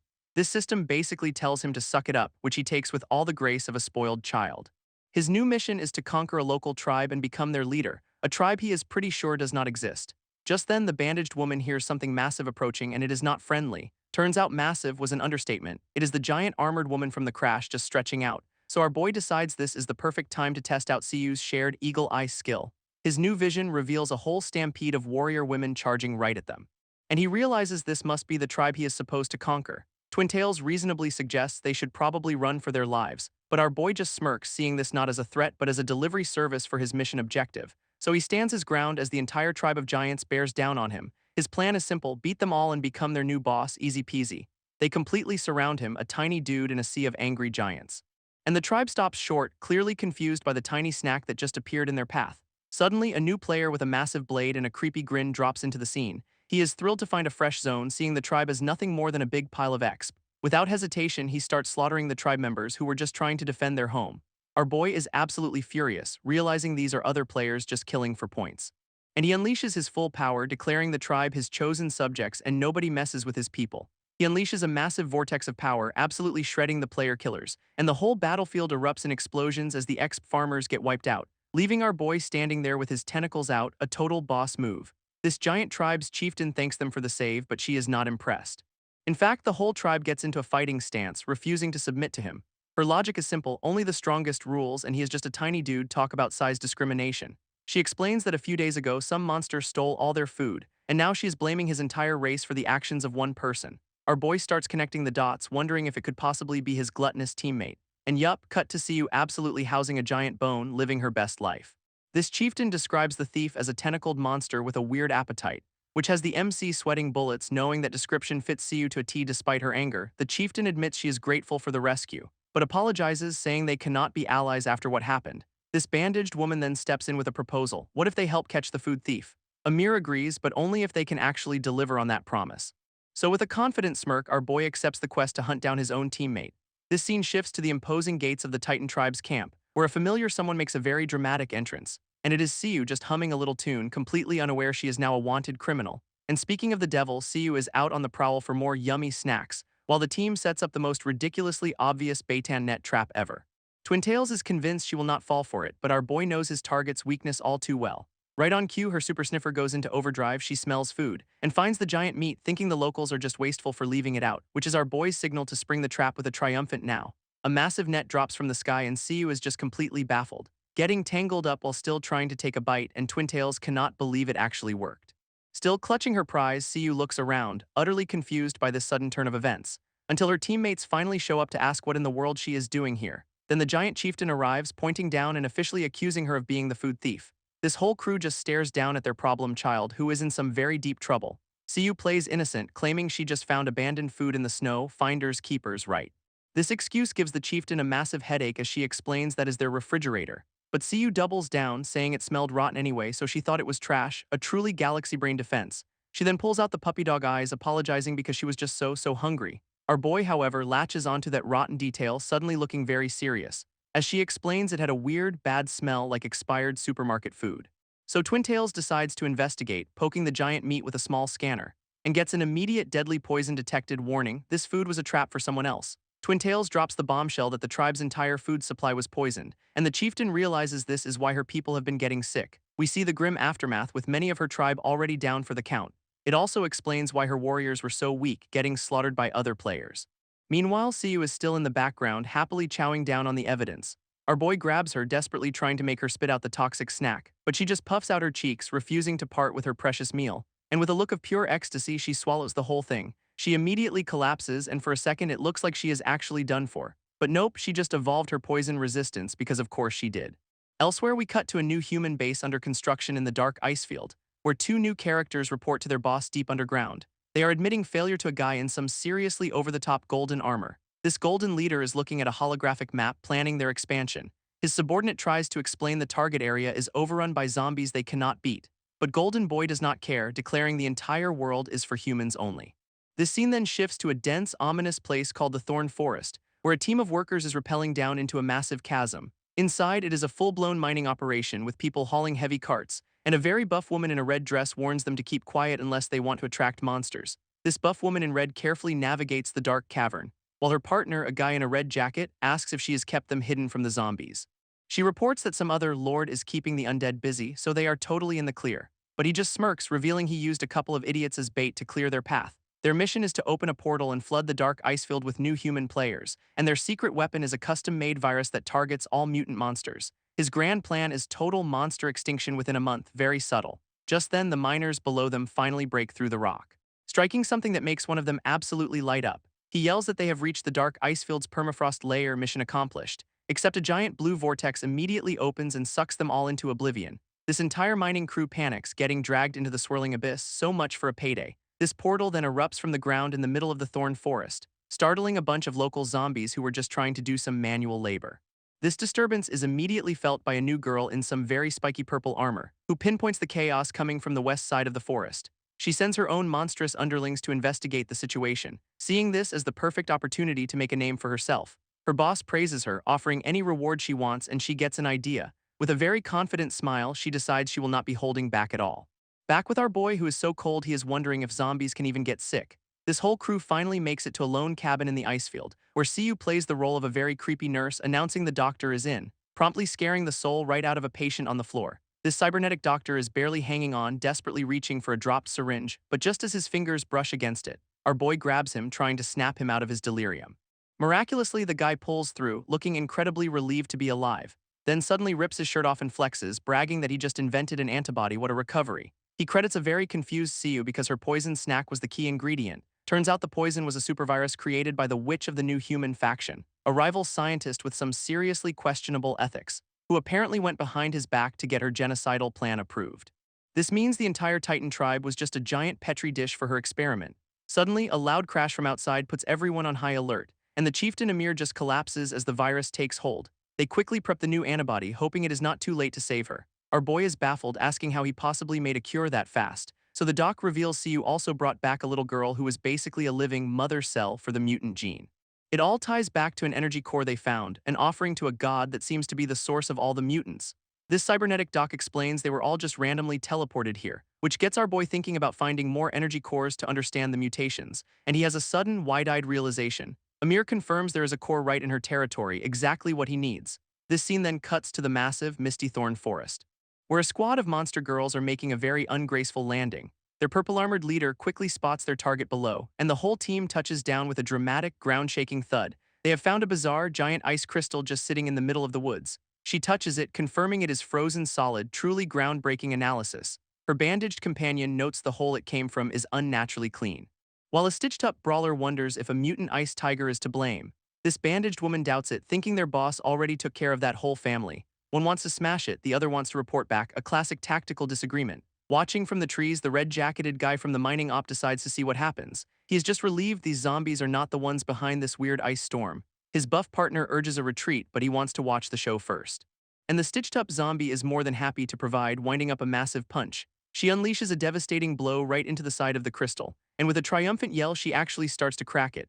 Her punch backfires spectacularly, flash freezing her entire arm solid, and the frost instantly spreads, trapping her whole squad in its icy grip, turning the brawler into a zombie sickle, completely immobilized.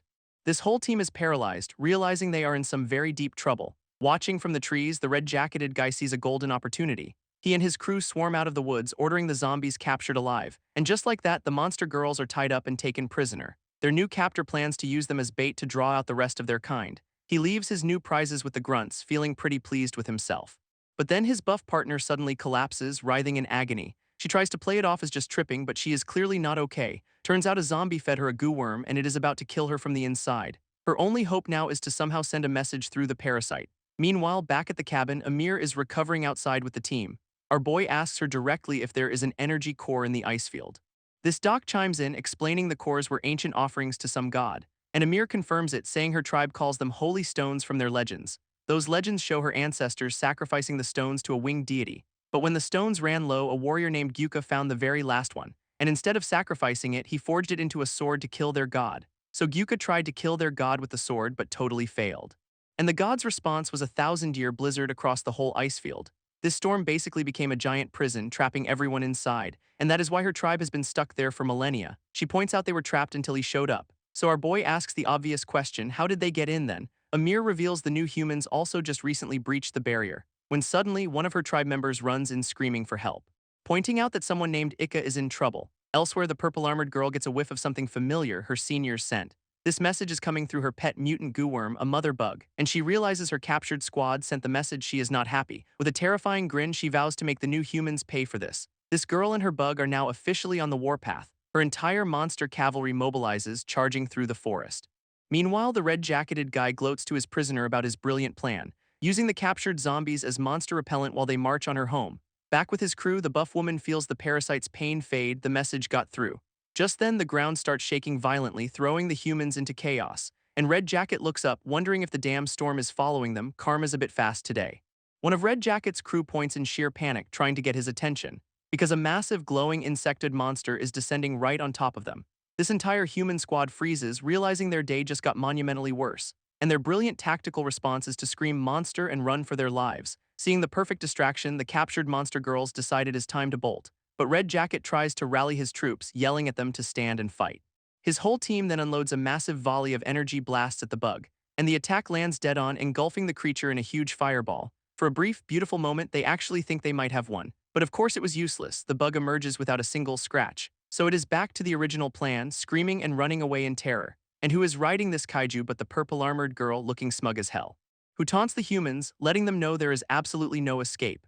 Meanwhile, her escaped squad is already talking about leaving some guy named Fengxi to die, as the bandaged one mentions a terrifying thing at the forest's edge they need to check out. Hearing this, the purple-armored leader decides that sounds way more interesting. So her bug mount carries her straight to that giant, mysterious ice crystal from before. With a wicked smile, she unleashes her own swarm of metal-eating beetles too, which immediately crawl all over the ice, getting to work. And using her shared bug vision, she sees something inside that she cannot believe is real. Through her bug vision, she sees a massive dragon pinned by a glowing sword. This beast is trapped inside, roaring in absolute agony. This psychic feedback hits her hard, leaving her totally stunned by the vision. Meanwhile, back at the village, the Titans are getting slaughtered by invaders. One of the warriors desperately tries to hold the line. So our boy and the doc rush in, ordering the antibody for everyone. But the main gate just gets blown wide open. As the witch's elite soldiers lead the charge, ready to finish the job, they quickly start injecting the cure into the fallen Titans, and the antibody kicks in, causing a massive golden glow. Beams of light erupt from the village. This is no subtle cure. This doc is fascinated, watching their bodies start to mutate, reverting to more primal beast-like forms in a full-on atavism. He is absolutely thrilled, realizing the Titans are actually evolved beastmen. Our boy just stands there with the bandaged zombie, watching it all unfold.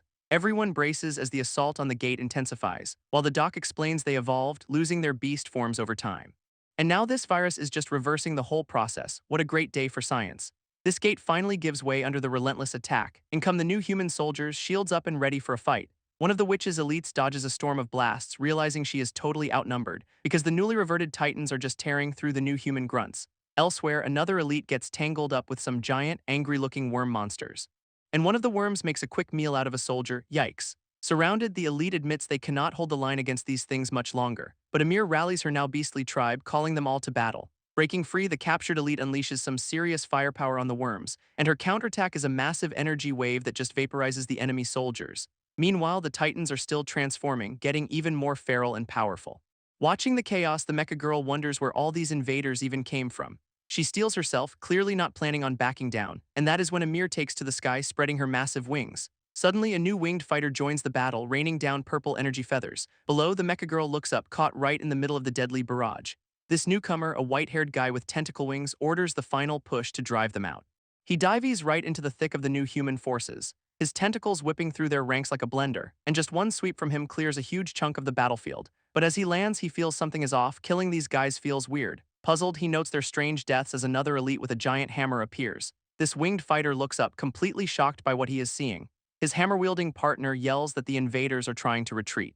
But as she grabs one, it just glitches into blue pixels. They are not real, and the winged guy finally understands what has been bothering him. Elsewhere, a guy in gold armor gets the bad news. His clone army just got wiped out. His scientist partner is just annoyed their secret weapons were discovered so quickly. Gold armor explains they were just illusions based on player data, not actual soldiers. And the scientist is already thinking about upgrades. This failure is just data to her. But then gold armor spots something on the monitor that stops him cold. It is our boy's zombie crew now inside the dark ice field, which means they must have an energy core, and now he is very interested. Meanwhile, in that very ice field, a campfire roars against the endless snow, surrounded by a whole tribe of giant, horned women trying to stay warm. And one of them looks down curiously at some very, very small visitors. This bandaged fighter from our boy's squad tosses him something, telling him to get on, as the giantess holds him in her palm, asking what his plan is. Another Titan explains to her that this tiny guy just saved their entire tribe. So for his heroic efforts, they are making him their new master. Talk about a promotion. This whole tribe kneels, and our boy is just thinking this is a bit much. He has even got a new crown, and he is panicking, wondering who the hell brought his main account here. Elsewhere, gold armor stands watch over his domain, deep within the ominous and sprawling thorn forest. This purple-armored girl is back at that giant ice crystal, boasting about her newly developed metal-eating beetles, and unleashes her swarm to see what is inside the cave. Her bugs immediately get to work chewing on the ancient ice, cracking the massive structure with alarming speed, until one of them finally breaks all the way through, which wakes up something absolutely enormous inside. A massive, furious dragon glares at the tiny invaders, letting out a roar that shakes the entire mountain, then unleashes a devastating blast of icy breath. This whole swarm gets caught in a freezing vortex, as the dragon tries to flash freeze them all into oblivion. Back with our boy, the whole tribe sees the chaos, and the little girl calls it the dragon god, leaving the kid to wonder what kind of mess he has stumbled into now, when a golden blur suddenly rockets out of the mountain. He immediately gives chase, trying to snag it with an energy whip, but the little dragon thing is just way too fast to catch. And just then a quest pops up, tame the ultimate boss of the mountain. Oh, is that all? A white-haired guy appears, realizing our boy is impersonating him and heading for the dragon god. Gold armor confirms our boy's location, looking way too pleased with himself, but his scientist partner holograms in, telling him to hold on. She warns him there is a massive energy signature out there, so going alone is a terrible idea. Looking annoyed, Gold armor reluctantly agrees to wait. He figures they will just let our boy's team lead them to the prize and watch the chaos unfold. Meanwhile, the giantess tribe has escorted our boy to the foot of the divine mountain, where their leader explains the mountain is sacred and absolutely off-limits, so they will just act as his personal security detail and guard the entrance for him. With his new bouncers on duty, our boy and his squad head on up the path. This trek up the mountain is brutal and the snowstorm is only getting worse. His bandaged companion is shivering, clearly not dressed for the occasion, so the mecha girl offers to be a personal space heater, heating function fully engaged. This bandaged girl takes her up on that offer a little asterisk too enthusiastically, leaving our boy to just stand there and watch this whole awkward display. When suddenly the hooded girl picks up on a strange sound approaching, and a whole stampede of demonic-looking mountain beasts comes charging at them. This winged titan swoops in, grabbing our boy and lifting him to safety. From above, they realize the monsters are not attacking, they are fleeing for their lives, which means whatever's up there is terrifying, and our boy knows the dragon god is the cause. Their path is blocked by a massive magical seal, a one-way keep-out curse. And the real white-haired guy shows up, clearly annoyed and looking for a way through. His hooded companion starts glowing with power since the AI says there is no record of this curse, so she just decides to brute force it, unleashing a massive energy blast. This rest of the squad is just floored by this insane power display, as her supercharged fist slams right into the magical barrier. With a confident look, she watches the ancient seal start to shatter. And then she just punches a hole straight through the damn thing. Her teammates cannot believe it, calling her Professor Jiang in total awe, and she just brushes it off, saying she barely even tried. What a flex. With the curse gone, the mecha girl says it is time to head inside, but the white-haired leader suddenly tells everyone to stop. He realizes our boy's crew is also heading this way and their absence smells like a trap. So he leaves the professor on guard duty just in case of an ambush. This remaining trio then ventures deeper into the mountain, and as they explore the cave, he picks up on a strange sound. They are suddenly swarmed by glowing green insects, and he immediately recognizes these bugs. They are the metal-eating beetles from that purple-armored girl, which means she is here too. This mecha girl points out they can just follow the swarm like a creepy, glowing GPS. Following the bug trail, the trio ventures deeper into the mountain's caves, when the white-haired guy suddenly stops, sensing an immense power ahead. This metal-eating beetles have found their target, the dragon god itself, and he screams a warning as the dragon's gaze locks right onto them. A massive pillar of light just erupts from the ground, swallowing them whole, sending them tumbling through some weird, disorienting void space. And the leader lands hard, finding himself in a massive, ornate chamber, completely alone and with absolutely no idea where his team went. He turns around and finds a giant, fancy coffin, because of course he does, and immediately starts apologizing to whoever's inside, blaming the dragon for the intrusion. But then he spots some intricate carvings on the lid. It is a warrior riding a dragon, and the whole scene feels oddly familiar. Before it clicks, this is the legendary Titan chieftain from the old stories. This carvings tell the whole epic tale of the chieftain's life and his great deeds, ending with his defeat in a final battle and his eternal rest in this tomb. This gives him a brilliant idea. The chieftain's holy sword must be in there too. He tries to pry the lid open, but quickly realizes it is not budging an inch. Then he spots more text, revealing the sword was entrusted to the dragon for safekeeping. So the big angry lizard outside is actually the key to the ultimate prize. And then reality hits. He has no idea where the dragon is or his team. Great plan. Back in the tomb, the white-haired guy finds one of the metal-eating beetles. He figures he can just follow it since it'll lead him right to the dragon. With a new plan, he sprints after his creepy little guide, which leads him straight back to the dragon god. Mission accomplished.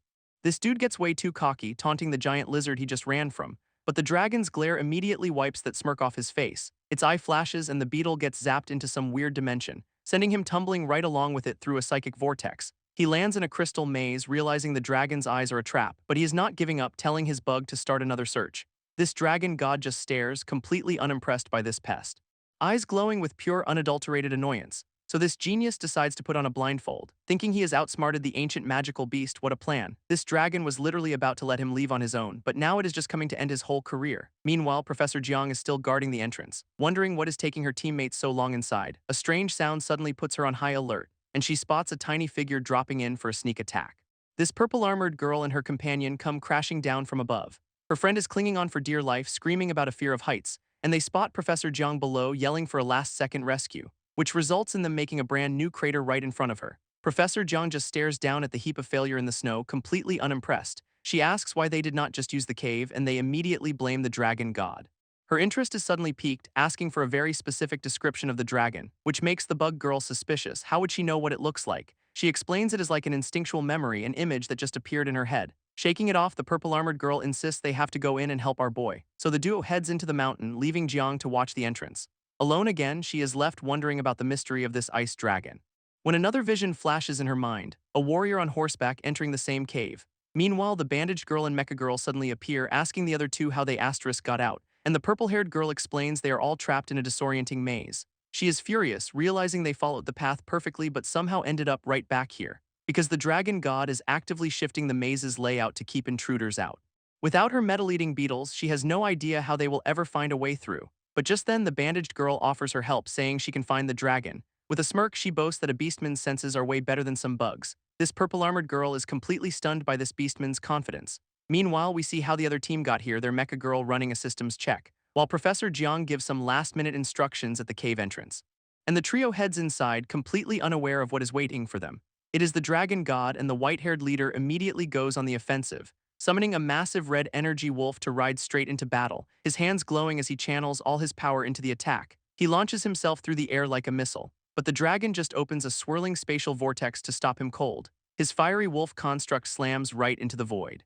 And for a moment, he actually thinks he can brute force his way through, before getting completely sucked into the dragon's trap.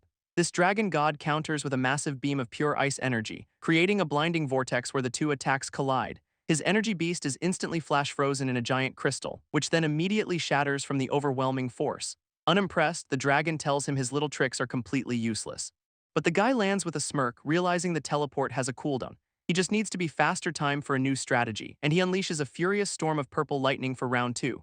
This dragon god is actually a little impressed, admitting he is more persistent than she thought, and after underestimating him, she grips her sword. With her power flaring, she declares it is time to get serious, then poses the million-dollar question, are you ready to die? Our boy just smirks, summoning some spiky ice armor of his own, and his speed is so insane it even catches the dragon god off guard. But her power is on another level entirely, blowing right past his defenses. She promises his body is the next thing to get shattered, and our guy finally realizes he is in way over his head. She unleashes a flurry of afterimage attacks, but he spots the pattern. He is forced to leap and weave through the absolute onslaught.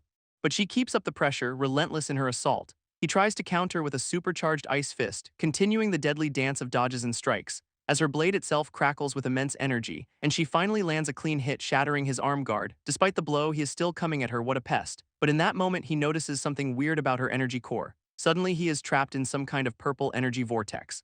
And she is not impressed, telling him his little tricks will not work. He is trapped, but a brilliant, terrible idea pops into his head. Reasoning if she can use that core to power up, so can he. This crystal morphs into a massive psionic blade ready for a rematch. This sudden power spike immediately gets the dragon god's attention, and she draws her own sword, not about to be outdone. Our boy channels his own energy into the stolen weapon. And the two warriors clash in a flash of purple and blue light. Their blades meet with a deafening crack, leaving her completely stunned that he can match her power. His strike sends her flying, disarming her in one clean blow. With his blade at her throat, he coldly declares his victory. She just tells him to get on with it if he is going to kill her. But he is too busy being a creep, saying she is not worthy of his name. Just then, Professor Jiang appears, and the dragon calls her Fafna. Jiang herself is confused, wondering where that name even came from. While the dragon god bursts into tears, calling her master, she immediately starts tattling, accusing our boy of being a big meanie. At that moment, the rest of the squad arrives, totally lost, and the dragon immediately picks a fight, calling them her master's ugly pets. Meanwhile, our boy is putting it all together, the chieftain, the coffin, Professor Jiang. This dragon god summons a comically oversized sword to protect her master, and she presents the holy blade to Jiang, a very good dragon girl reporting for duty, but Jiang is just trying to explain she is really not her master. At that moment, the beastman yanks her to safety as Fafna screams a warning, and the dragon god gets blasted right through the chest with a beam of light. Professor Jiang can only watch, completely stunned by the sudden attack. As a whole storm of golden spears comes raining down from above, courtesy of our boy who is powering up for a big move. He then throws up a massive energy shield to protect his own team, when the chieftain himself appears, complimenting the kid's new power-up. This leaves the bug girl totally baffled by his sudden arrival, while her mecha friend is down on the ground, suit totally disabled. We then cut to a futuristic city glowing brightly at night, until the lights begin to flicker and die across the skyline. On the streets, citizens realize the entire power grid is down, and one of the bug girl's teammates casually notes the power outage mid-snack. Her blonde friend is freaking out because the city's energy core is gone, so the bug girl tunes in with her insected shared vision, confirming our boy just yoinked the city's power source for himself. This blonde just accepts this madness, ready to pass on the new orders. In a high-security prison, the city-wide blackout causes total confusion, and the guards start splitting up to investigate the sudden darkness. Inside one cell, a woman in red casually notes the outage while holding her beaten-up cellmate. But the white-haired guy lights up with a psycho grin. This is his chance. He immediately grabs her by the throat, putting on a great show for any onlookers, leaving her coughing on the floor as he strikes a dramatic villainous pose. She then fights back, snapping her chains with some very convincing fury, and starts screaming for help, playing the perfect damsel in distress, begging for someone to save her from this big bad man. A guard finally shows up, completely falling for the ruse. Her response is a swift kick right to his unsuspecting face, telling her partner he is free to go now, mission accomplished. He just smirks, praising his most trusted subordinate for the flawless performance. With the guards down, he makes a break for it, leaving her to handle the rest. Meanwhile, back in the snow, our boy is facing a storm of golden arrows, and his ice shield is barely holding up. He knows just defending is a losing game, so he activates a new skill, elasticity, creating a wobbly energy shield, which hilariously just bounces the arrows right off it, sending the entire volley straight back at the golden armored attacker. This guy just casually bats his own arrows away, completely unfazed by the counter. He sees his chance as his teammates are sent tumbling through the air, but the golden armored guy summons a massive energy symbol to crush him. It comes crashing down in a blinding explosion. Our boy barely manages to block, and just in time his backup arrives, jumping right into the fight. A warning comes just as two fireballs lock onto the purple-haired mecha girl. But her suit's auto defenses kick in, throwing up a last-second shield. From her new vantage point, she spots her opponents waiting on the ground below, kicking off an absolute free-for-all of crisscrossing laser fire. Watching from the sidelines, a mysterious woman in bandages decides she has to intervene, realizing our boy only got knocked down because he was trying to save her. She rushes to his side, pleading with him to survive. When a comically oversized sword suddenly slams into the snow nearby, followed by a woman in heels who casually strolls right up to it. This new arrival, some kind of scientist, calmly identifies the sword's power source, leaving everyone on the battlefield completely baffled by yet another player joining the chaos. With the objective apparently complete, she gives the signal to retreat, and the Golden Warrior makes a run for it, firing a parting shot as he goes. His teammates are left shouting that they have stolen the energy core, but our boy is already back on his feet, determined not to let them get away. Meanwhile, Fafnir is still on the ground, seriously wounded from that earlier sneak attack. This bandaged woman holds the dying Fafnir, watching the enemy get away, but our boy calls off the chase, deciding to save the dragon first. He takes her, wondering if his system storage has a fix for a giant hole in the chest. A brilliant, disgusting idea comes to mind: the slug of mending. He scrolls through his inventory, finding the little guy despite a power debuff. Then he pulls out the world's slimiest-looking emergency medical kit, and with a quick toss, he slaps the healing slug right onto her wound. This little guy immediately gets to work, glowing with some serious regenerative power. His companion is stunned as the wound closes up in seconds. While our boy gives the slug a thank you pat, calling it a snot slug, which it does not appreciate. With Fafnir back on her feet, the team regroups as the thieves vanish over the horizon. His teammates are fuming, realizing they let the bad guys get away. This purple-haired mecha girl cannot believe how fast those two new enemies were. Reporting the bad news: the new humans are getting stronger and they have the energy core. Our boy, however, just calmly tells her not to worry, he has got it figured out. He connects their power to an unstable enhancement potion he'd heard about before, then drops the real bomb: the energy core they stole was a fake. This, understandably, leaves the entire squad completely speechless. He explains that he noticed Fafnir's sword was not powered by the core he had, because the glow on her blade was totally different from the real deal he'd already palmed.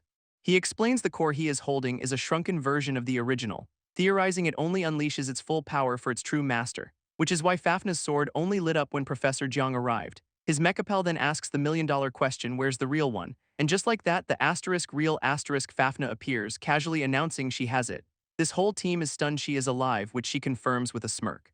She explains her master gave her the holy sword, but she made a decoy for safety, hiding the real one away while she was in a long slumber. Turns out the ultimate safe deposit box was her own body. And as the designated master, Professor Jiang gets a weird glowing hand tattoo. She reaches out and a golden blade starts pulling right out of Fafnir's chest, leaving Jiang totally clueless about what she is even grabbing. With a massive flash of light, she yanks the entire holy sword free. And now the professor is officially the wielder of a legendary weapon. Meanwhile, back at the new human base, the bad guys are having a meeting, and the Golden Warrior realizes he got played, crushing the fake core in his fist. His boss appears from the shadows, not exactly thrilled with this performance review. This golden guy immediately starts groveling for a second chance, but the boss just raises a hand, looking like he is about to delete an employee. As the useless fake core shatters into nothing, this boss tells his golden-armored flunky it is time for a little strengthening, and considers if shoving 2 energy cores into him will fix the incompetence. Meanwhile, a massive pillar of light erupts from the snowy mountains, as our boy leads his crew out of the newly thawed ice field. He shields his eyes from the sudden, blinding sunlight, having successfully melted the entire frozen wasteland. A group of local beastwomen immediately start worshipping him as the god of the sun, which leaves him completely baffled since he was just trying to steal a sword. They explain that by removing the sword, he broke the curse and brought back the light. and he just soaks it all in, totally ready to accept his new divine status. With the main quest finally over, the team sets up camp for the night. A system notification finally pops up with his rewards, earning a side-eye for its terrible timing.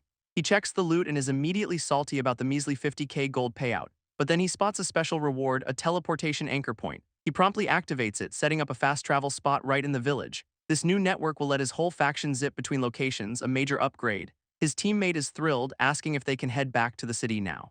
But our boy smirks, saying he's got one more thing to do first. Elsewhere, some gamer is losing his mind because a new zone just opened up in his game, and the forums explode with news that the Bio-Wasteland beta area is now live for everyone. A whole squad of players charges in, totally sure they have got this, dropping right into the monster's lair to get their loot on. Instead of monsters, they find a wall of laser cannons aimed right at their faces. And red targeting beams immediately light up the entire raid party, which proceeds to get absolutely vaporized in a storm of laser fire. One of them panics, realizing the cannons have perfect aim, a real oops moment. Meanwhile, our boy is getting thanked by the Beast Woman for setting up this very effective shelter. He is just crying his eyes out over the 20k gold he spent on his new security system. Looking at his system log, he admits the investment was worth it for deleting cannon fodder. With his new base secured, he decides it is finally time to head back to the city.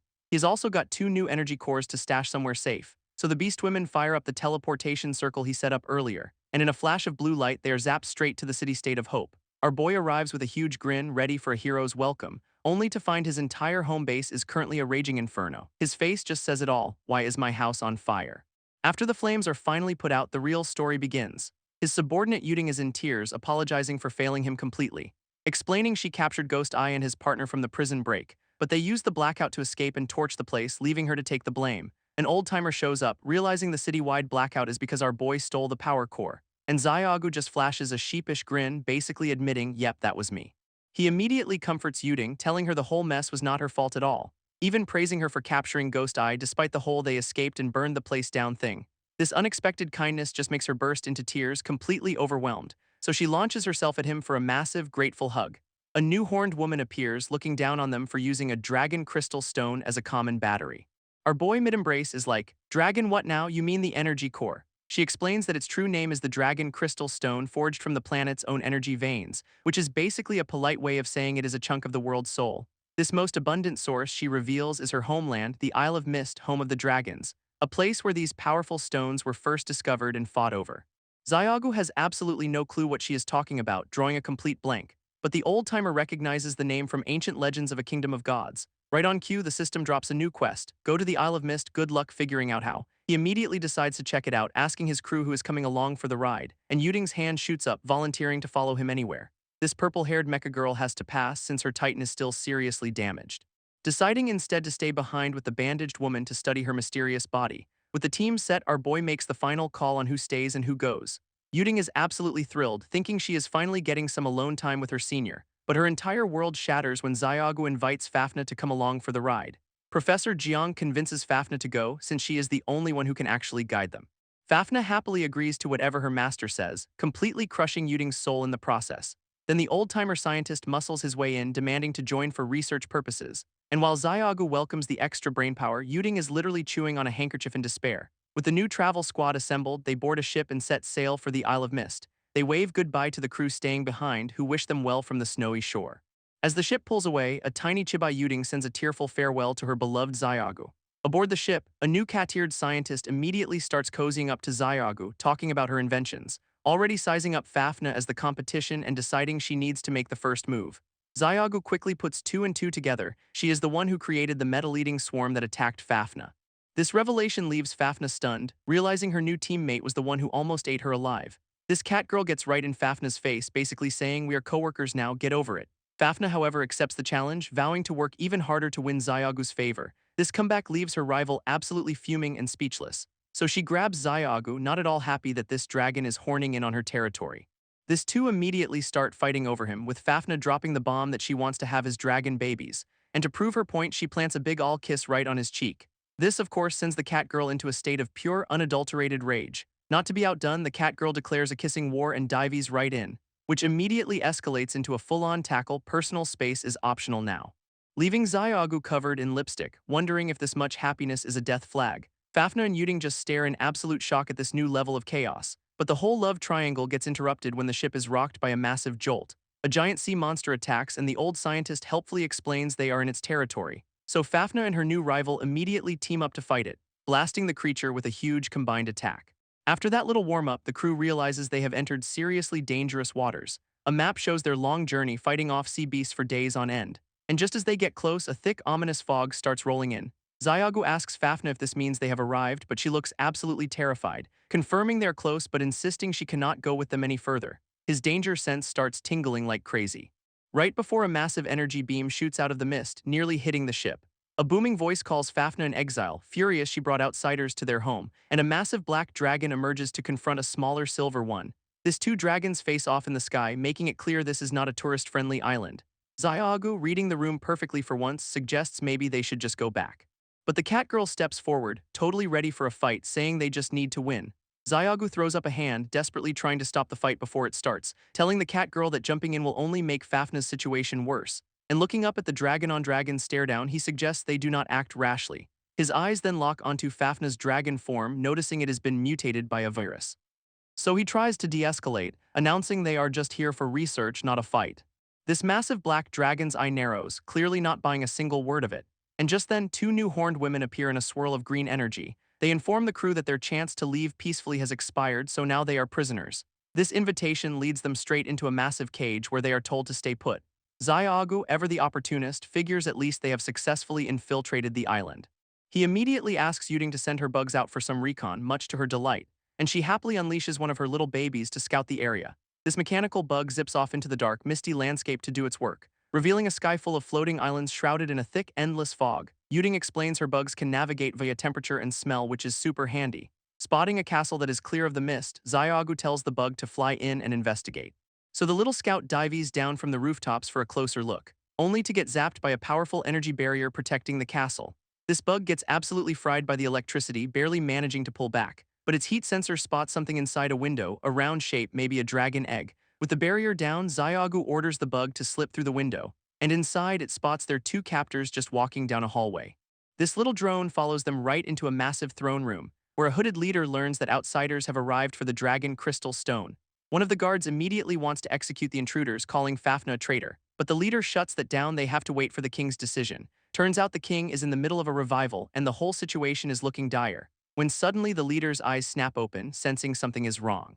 A blast of purple lightning shoots out, aimed right at the tiny spy, which gets absolutely stomped into scrap metal. Well, that was a short mission. Back in the cell, Yuding screams as the psychic link to her bug is violently severed. She quickly explains her scout got fried but managed to overhear some key intel, while Fafnir just sits in the corner looking completely defeated by it all.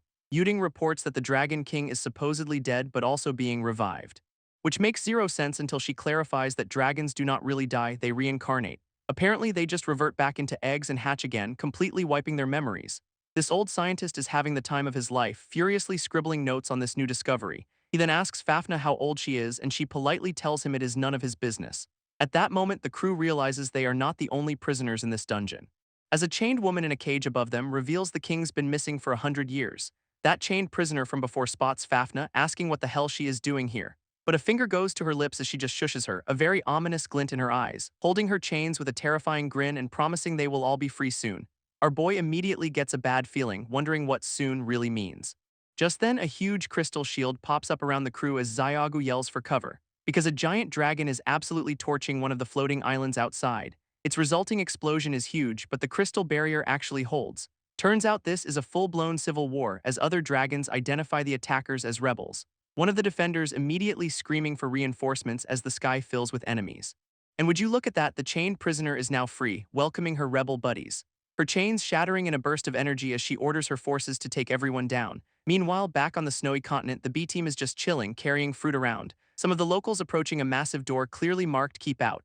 Within the lab, the purple-haired Mecca girl is deep in her research, analyzing the local cyborgs. And she is absolutely floored by how advanced the bandaged woman's titan body is. Touching its hand, she fantasizes about bringing this game-changing tech back home. Suddenly, we are at a bank robbery with cops surrounding the building, where the lead robber threatens the hostages, daring the cops to make a move. His masked buddy confirms the gold is packed, so they are all set to make a run for it.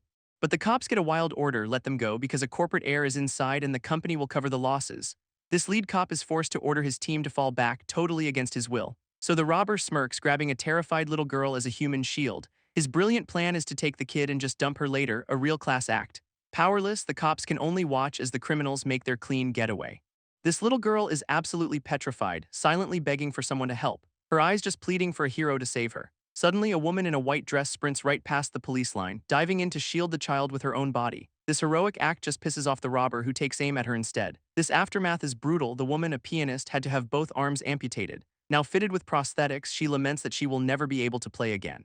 A single tear rolls down her cheek, a picture of pure despair. But back at the lab, the Catgirl scientist has a flash of inspiration, realizing she could connect the pianist to a Mecca titan, letting her play once more. Meanwhile, the bandaged woman treks through a vast, frozen cavern, finally stopping, knowing she has arrived at the right place. Before her lies an ancient tomb, the resting place of her body's original owner.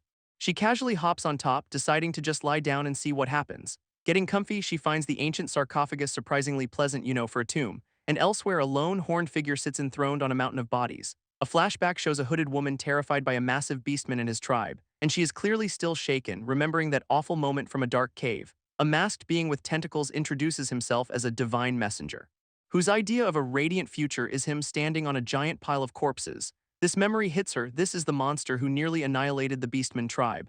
After that little genocide, he apparently just vanished without a trace. Back in the present, a new white-haired guy complains about his back while getting a dragon taxi service. His horned companion clarifies they are headed to the pioneer camp, not the rebels.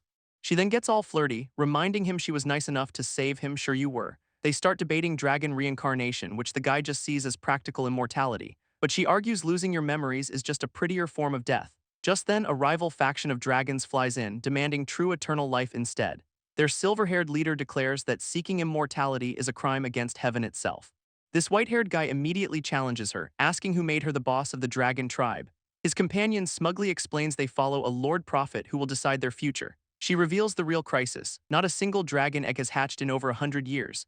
This silver-haired woman and her ally look grim, knowing they have to take this gamble. They finally arrive at some seriously ominous, crumbling ruins, where the newcomers are presented to a robed leader as potential recruits, and the leader turns around. It is the prophet, who is also the masked psycho from the flashback. This cyborg dude is absolutely starstruck, calling the prophet an angel here to deliver a radiant future, while our white-haired guy has a tiny, appropriate panic attack in the corner of the frame. This cyborg then whispers to him, connecting this angel to those weird creatures they ran into before. Recalling how Siyu bit a chunk off one, which led to that whole Titan de-evolution potion fiasco, he is convinced these sinister beings have nothing to do with their glorious prophet, bless his heart. This prophet immediately leans in, asking if he is questioning him, and the vibe gets real cold real fast, prompting the cyborg to immediately stammer no, because he'd like to keep his head attached. With his glowing red eyes, the prophet notes an unpleasant aura on the guy, which is never a good sign.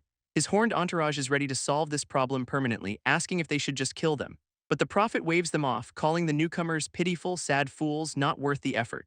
He then launches into a classic villain monologue about how insignificant they are in the grand scheme of things, starting a history lesson with dinosaurs getting wiped out by meteors, all part of some god's plan.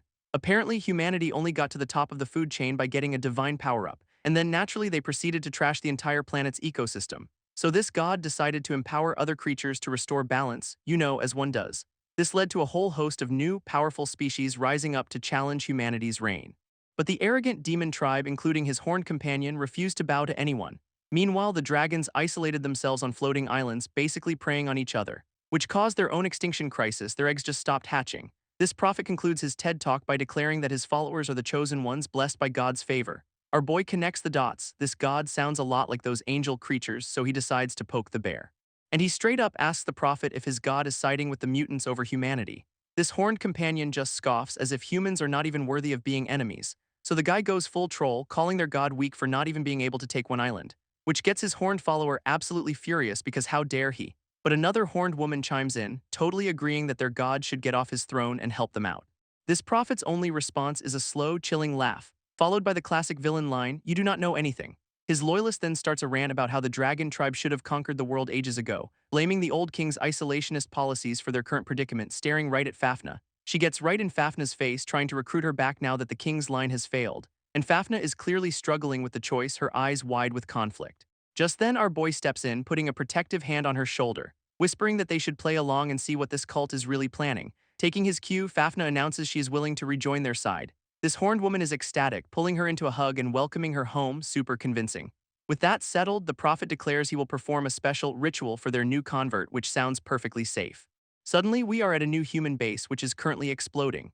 Inside, two numbered test subjects are squaring off, one wielding fire and the other ice. And the fire user unleashes a massive inferno down on his opponent. The fight is on. This ice user slams into a massive pillar of fire, a classic elemental showdown, and watching from a catwalk above is a scientist, looking way too calm about this, who smirks, confirming her test subjects have now mastered their powers. Noting that this new method of extracting energy from cores actually works, with a sinister glint, she muses that only the dragons know the true purpose of these cores, as she stares at a man floating in a stasis tube, the dragon's so-called treasure. Her grand plan is to crack that secret so her new humans can finally rival the dragon tribe. Meanwhile, Fafnir wakes up with a big stretch, blissfully unaware of any of this.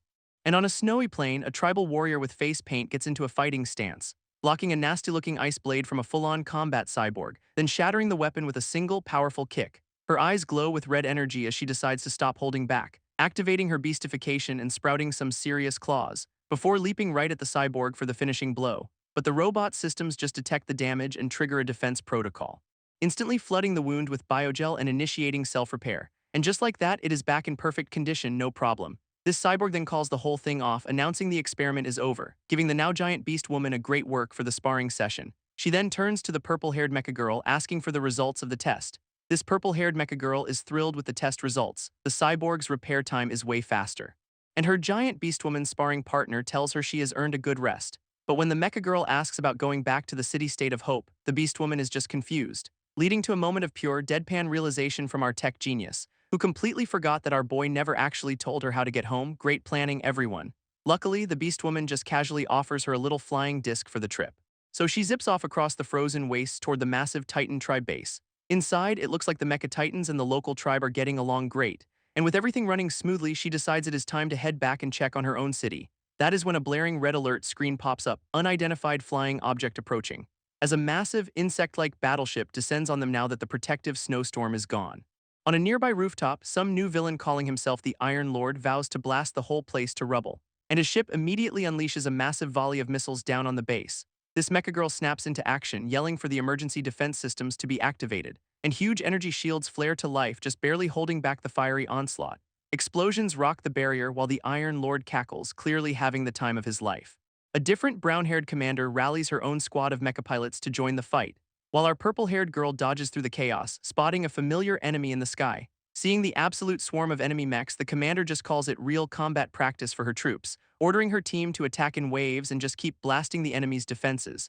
This Iron Lord's ship unleashes a full-blown missile storm, which slams into the base's energy shield in a massive fireball, and the barrier immediately starts to crack under the sheer pressure, prompting the mecha girl to realize their defenses are about to collapse, so she and her squad dive in, activating every last defense system they have. But she is already pushing her own body to its absolute breaking point. Meanwhile, at the city-state of Hope, two hooded figures approach the late-night guards, who turn out to be zombies just finishing their shift, because of course they are. After a quick handoff, the hooded duo just strolls right into the base, revealing themselves as a pair of assassins ready for some serious trouble. A flashback shows them deciding to use the city's chaos to their advantage, but this ghost-eye guy has zero intention of just escaping, instead planning to hide and wait for the perfect moment to strike. All his time pretending to be part of the zombie horde is about to pay off, since he knows the real leaders are gone, leaving the place vulnerable, and his partner agrees this is the perfect, once-in-a-lifetime opportunity. Back in the present, Ghost Eye vows to wipe out every last monster in the city, as the massive blast doors slide open before him, revealing a whole squad of female fighters ready to throw down. And cutting back to Fafnir, she is told her baptism is starting now, looking absolutely horrified. Our boy immediately asks what this baptism involves because it sounds less like a blessing and more like a problem, and the prophet confirms it is a god gene implant, which is just a fancy term for a horrifying infection, confirming his worst fears that they are trying to turn Fafnir into one of those mutant dragons. So he tries to stall for time, suggesting they should all prep a bit before the big ritual, even asking for a place to rest, playing the "We Are New Here" card as hard as he can. This prophet's response is a giant fleshy tentacle to the face, so I guess that is a no on the nap. Our guy instantly summons his own energy armor, blocking the attack just in time, prompting the prophet to casually note that negotiations have broken down, you think.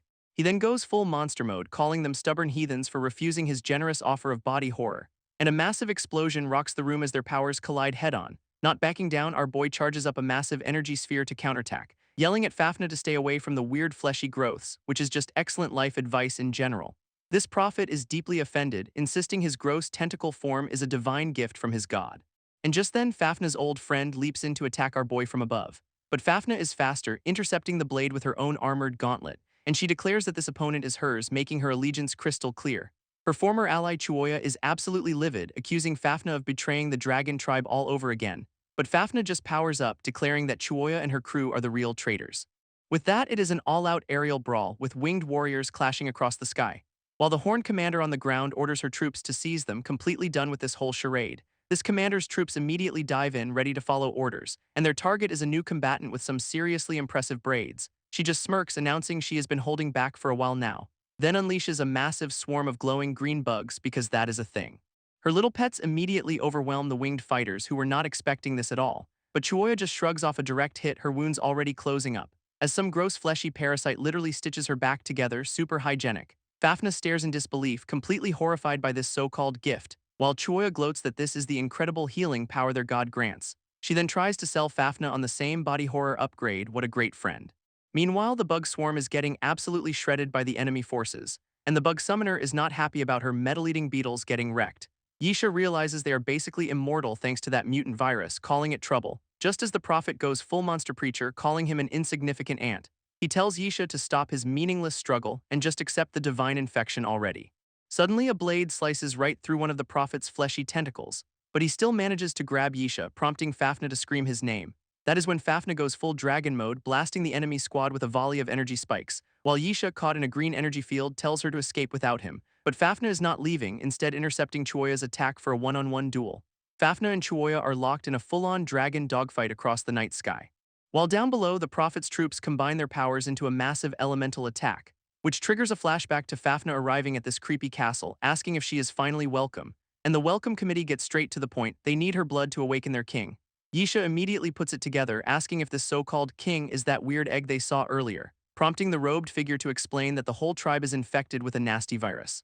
And their king's been asleep for 100 years while his people get eaten from the inside out. Great leadership.